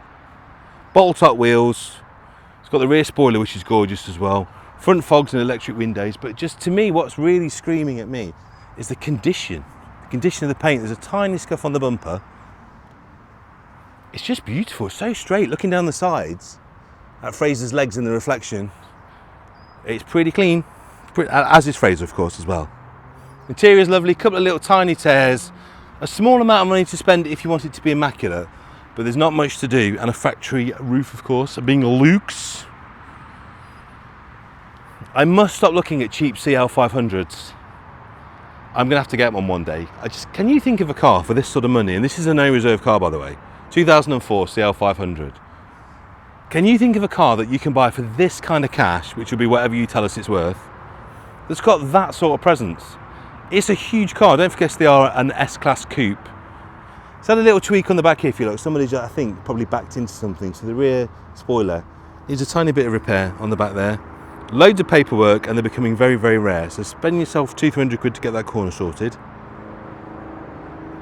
It's got the 19-inch AMG alloys. They've been recently refurbished as well. There's a bit of damage on the near side rear, which we pointed out, and that's very easy to sort. But it's no reserve. How tempting can we make these cars? Just what is that worth? Probably not a huge amount. Single figure thousands would get that home with you on your driveway. I think you struggle to find more presents for less cash. Classic commercial vehicles, particularly usable commercial vehicles, are always well sought after, and this gorgeous little 1999 Escort 18D 55 van Now the odometer says 2,000 miles, but I don't think that's correct. So it's been in storage for a long time, so I would say that's had a speedo change. So let's have a look. Let's dig into it. Now, one of the reasons that we think this has been tagged, it's got a category D from April 2003, and then a second category C in February 2013. So although it's very clean and tidy, it has had a little bit of a history in the past. Some invoices, some spare keys, and the van's done 102,000 miles, we think. That's what the MOT history tells us. So she's seen a little bit more action than the clock would suggest, and it's recorded on HPI's category D insurance loss, which wouldn't have taken a lot as an inexpensive van. You can see we've got some bubbles here. That one's attending to, because the van's really clean and tidy. I think you can make this very nice for a lot of cash. And then because obviously it's on the register, it's no reserve. Now these can be 5 figures now. The right van with the right history, these can be a very expensive item. So buy that for a few £1,000s, sort that paintwork out, and either use it for your business as a brilliant usable classic van, or just a fun thing for shows. Look at this disco. I think this is the best looking disco, I have to say. And the paint on this one is spectacular. Kudos to the previous owner. It's beautiful. Very, very good on the paint. 2003 disco 4 litre V8 ES. All the right things. And Fraser, just come and shoot down the side. Just look at the quality of the paintwork. If you get the van in the side of the black, you can see how straight it is and how beautifully reflective it is. 68,000 miles, 7 seats, some really nice tasteful modifications. What a usable classic. Twin sunroof, 7 seats, DVD, dog guard, cup holders, heated seats, and genuine Land Rover spotlights. All the right things. I would say that's money in the bank, that. I think you're looking at a depreciation-proof classic there that you could use just as it is. You could tow with it. You could tow anything without being a 4 litre V8. Doesn't it look good? I like all discos, but I think that one is particularly handsome, I have to say. What a brilliant thing. Really usable everyday car, that. Now, I'm lucky enough to have a T25 camper, and it's one of my favourite things in life. I used to take the family away in it. They're just phenomenal. So you still got all of the joy of the air-cooled Volkswagen scene. I think this one might be water-cooled, I would imagine. Yes, it is. So you get all of the joy. You can go to all the Volkswagen shows, but this one, being a permanent high top, has a lot more room in it. So fully loaded caravan, and this is a auto sleeper, so they're a very nice converter that did really high quality work. So 1991, so it's a very, very late 25, this, very late, towards the end of the production run. It's a Trident, it's based on the 91, it was made new, and it's actually listed and registered as a motor caravan, so it's a proper conversion. Drives really well, we're driven here, has loads of new parts, and it's just passed an MOT. It sleeps 4 people or 5 at a push if you're all very friendly with each other, and it's got its original service book. It's also very clean. What you have to watch on a 25 is the seams. They always rot on the seams where the panels join, and if you look down here, Fraser, and come and check, there's nothing. That's very good on the body. That's exceptionally clean. I don't know where that's been stored, but the complete lack of any kind of moss or green suggests that it's had a pretty well stored existence, that. What would you pay for that? Bearing in mind it's holidays forever. And I cannot tell you how much fun we had in our 25. When the kids were smaller, they're massive now, they're 17 and 15. They don't really fit, so we had to get a caravan. But before then, holidays and trips in the camper were just a true joy. 10 to 12 grand for as many holidays as you ever want. And if that's not big enough, how about this? A race van, a 2014 Mercedes Sprinter, and you can see the size of the thing. It's like a small bungalow, isn't it? You almost need planning permission to get that out. A 313 CDI race van, and it's got a brand new fit out. Now I would say, because I can't sadly show you on the video here, do have a look at the video, do have a look at the pictures, and see for yourself what a magnificent palatial existence you would have if you own this van. First of all, it's enormous. You can stand up in it. Brand new fit out, sleeps 3 to 4, and you can live in this van for 3 days off grid. So if you want to go up to Scotland, well, wild camping is very much allowed. Shall I ever see if it's unlocked? It's locked. 20-inch wolf race, which is very cool. Reverse camera. Someone has spent a fortune. So you could buy the van for 23 to 25. I think they spent way more than that just fitting the thing out, and it is immaculate. So a great camper van, a great race van for your motorsport campaign, so you could tow your trailer with your race car or bike behind. Telly's in there. Please, as I say, have a look at the video, have a look at the pictures, and imagine yourself relaxing either in the paddock or just as a camper van. Really groovy looking thing for a fraction of the cost it would be for you to do it again. Coming down to here, little Honda Integra again. When did you last see one of those? A 1.5 LX, true survivor this thing. 81,000 miles, automatic. It's a no reserve car.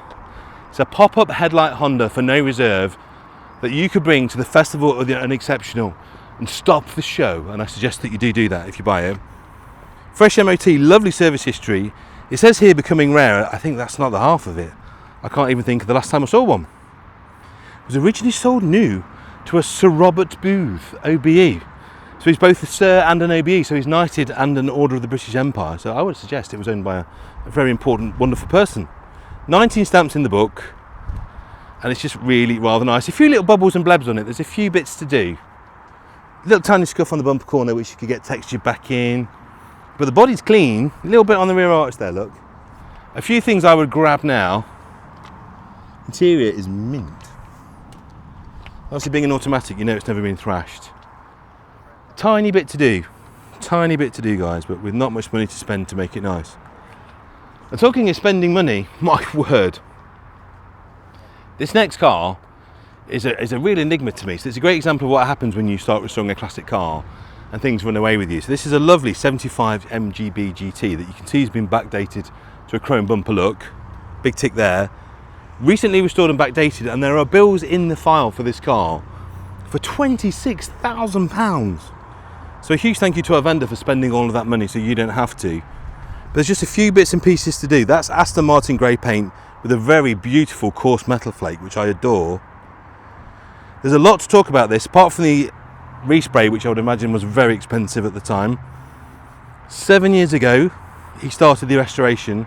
Long and costly resto, 11 invoices covering 6 years and some £26,000. So all of the work that's been spent on this, and come and have a look around here, Fraser, at the coarseness of the metal flake, is beautiful. There's a few little bits and pieces to finish it off.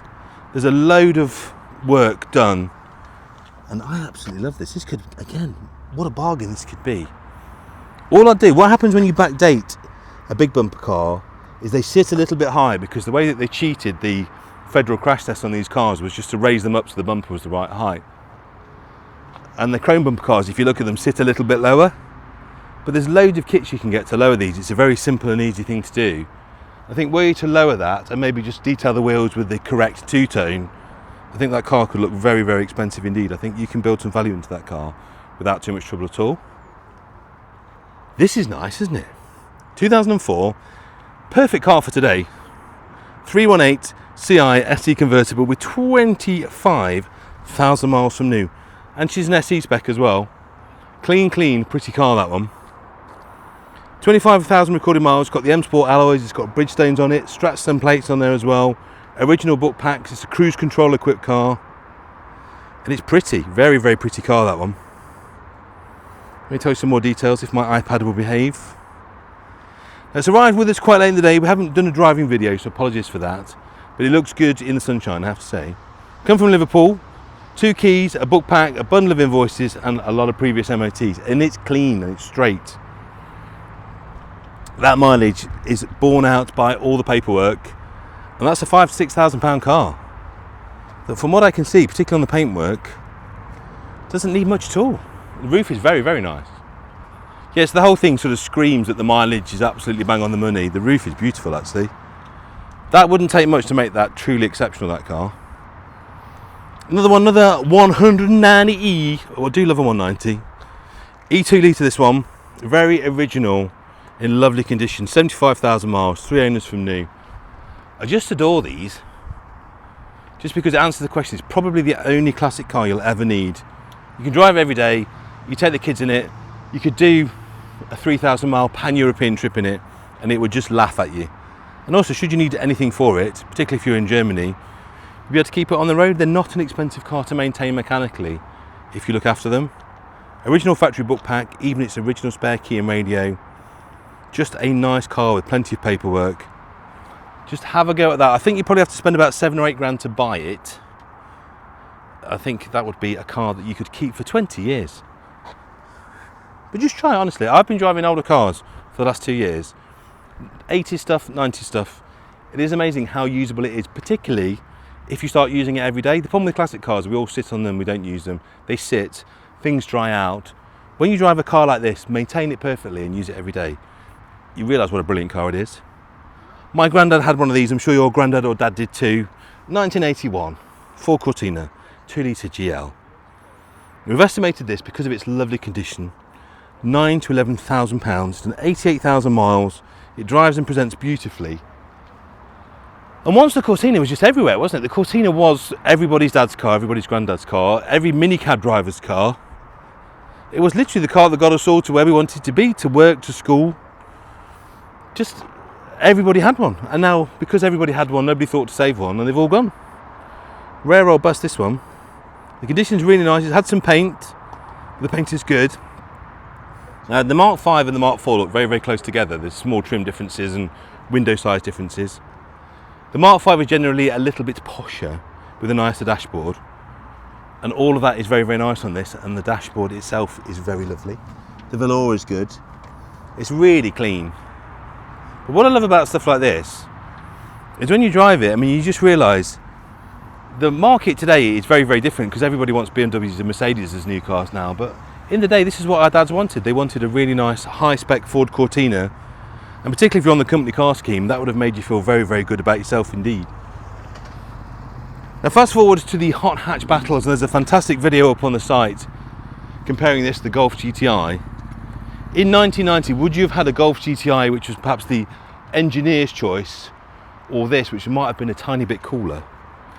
The 1990 Vauxhall GTE in Bordeaux red with a 16-valve engine, the fabled red top, 122,000 miles on this, manual of course, original etchings on all the windows, and that's got 156 brake horsepower to the front wheels. Now all the kids are watching this laughing, going 156 horsepower, but you have to remember, kids, in 1990 that might as well have been strapping a rocket ship to the front of your car. That was considered to be an awful lot of horsepower for what was quite a small and light car.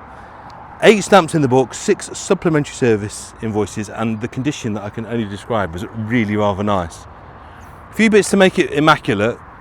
You can just see like recolouring with texture paint, the black. The paint is very good actually, I have to say. The interior is very good. The parcel shelf managed to escape the max power era with no cuts. It's good, isn't it? Interior is very nice. If you're being pedantic, you might retension the fabric on the driver's seat. But that is a super, super clean car. Now what I can tell you, if that was a Ford, you'd be paying 11 to million pounds. But being a Vauxhall, and because they lag a tiny bit behind, it's going to be cheaper. 10 to 12 would buy you that. And I just think that car's so nice and so standard with a few tiny little bits.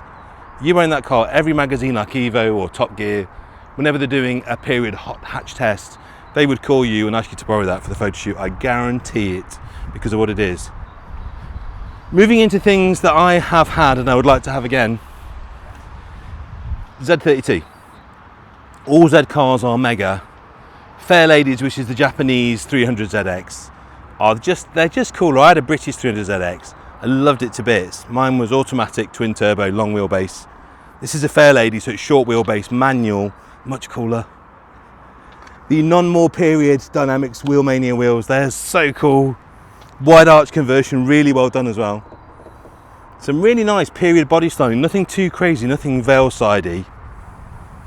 Wide body kit, just Cobra stainless steel system. It's all the things we did. I love the fact it's despoilered as well. That looks really good. It's de-wipered. You might want to make that, yeah, you can always do that properly. Isn't it clean? And have a look from the back. Just come up here, Fraser, and have a look from the back. Look at that rear of the year. We've driven here to our sale room. What I'm going to tell you. So it is modified, as you can see. It's modified with a lot of stuff that we all did around the early noughties, but this one's been done really well. The Dynamics wheels work well. It's got 4 square tailpipes, they're an upgrade. The T-bars were standard, the old MOTs. It has some alignment, some dyno sheets, some old registration documents. I like this very much. It's £67,000. if I had the cash at the moment, I would be bidding on this. The interior is quite groovy. It's had an aftermarket interior put in, but again, it's all been done to a really high standard. You can see on the lights, it's had a foil put into the lights. I'm guessing the reflectors have gone on the lights a little bit. So you might want to do that properly, see how it's all peeling off. So give yourself a bit of cash to do that. She's a beauty. I would love to own that. I think that's absolutely brilliant. It's very much a bit of me, that is. And finally, how about this? Another Jensen. Now this one's got a lot less work than the one that's inside, which is a true project. This one's a 72 Jensen Interceptor 3, which if you come and have a look through the window, is really rather nice. Huge history file. It's got that wonderful thumping 6.3 litre V8. It's got an advisory-free MOT and lots of old MOTs to support the mileage. Lots to say on this car. Our vendor's owned the car since 2012. It's done 5,000 miles in that time. Taken them to shows. There's got lots of nice upgrades, including the motor litre wheel on this as well. It's got a V5C service book, lots of invoices and lots of press clippings and Jensen Owners Club stuff. It's nice on the body, it's not perfect. There's a few bubbles coming through, particularly the bottom of the wings, a little bit on the bottom of the arches. It's the kind of stuff you probably want to jump on quite soon, and then it would be a cheap repair if you leave it to go. These can corrode these cars because of the way they were constructed, but that's a really nice car, that one, I have to say. Very nice, and you could buy that for £20,000 to £22,000. What a lovely way to travel. So that is the end of my walk around video. Thank you so much. Don't forget, if you've seen anything that you want to buy, do please register to bid. Either do that on the website or come in on the morning of the sale and register to bid in the sales room. But either way, the sale is this Saturday. I hope to see you there, and the fun starts from 10 o'clock. Thanks for watching.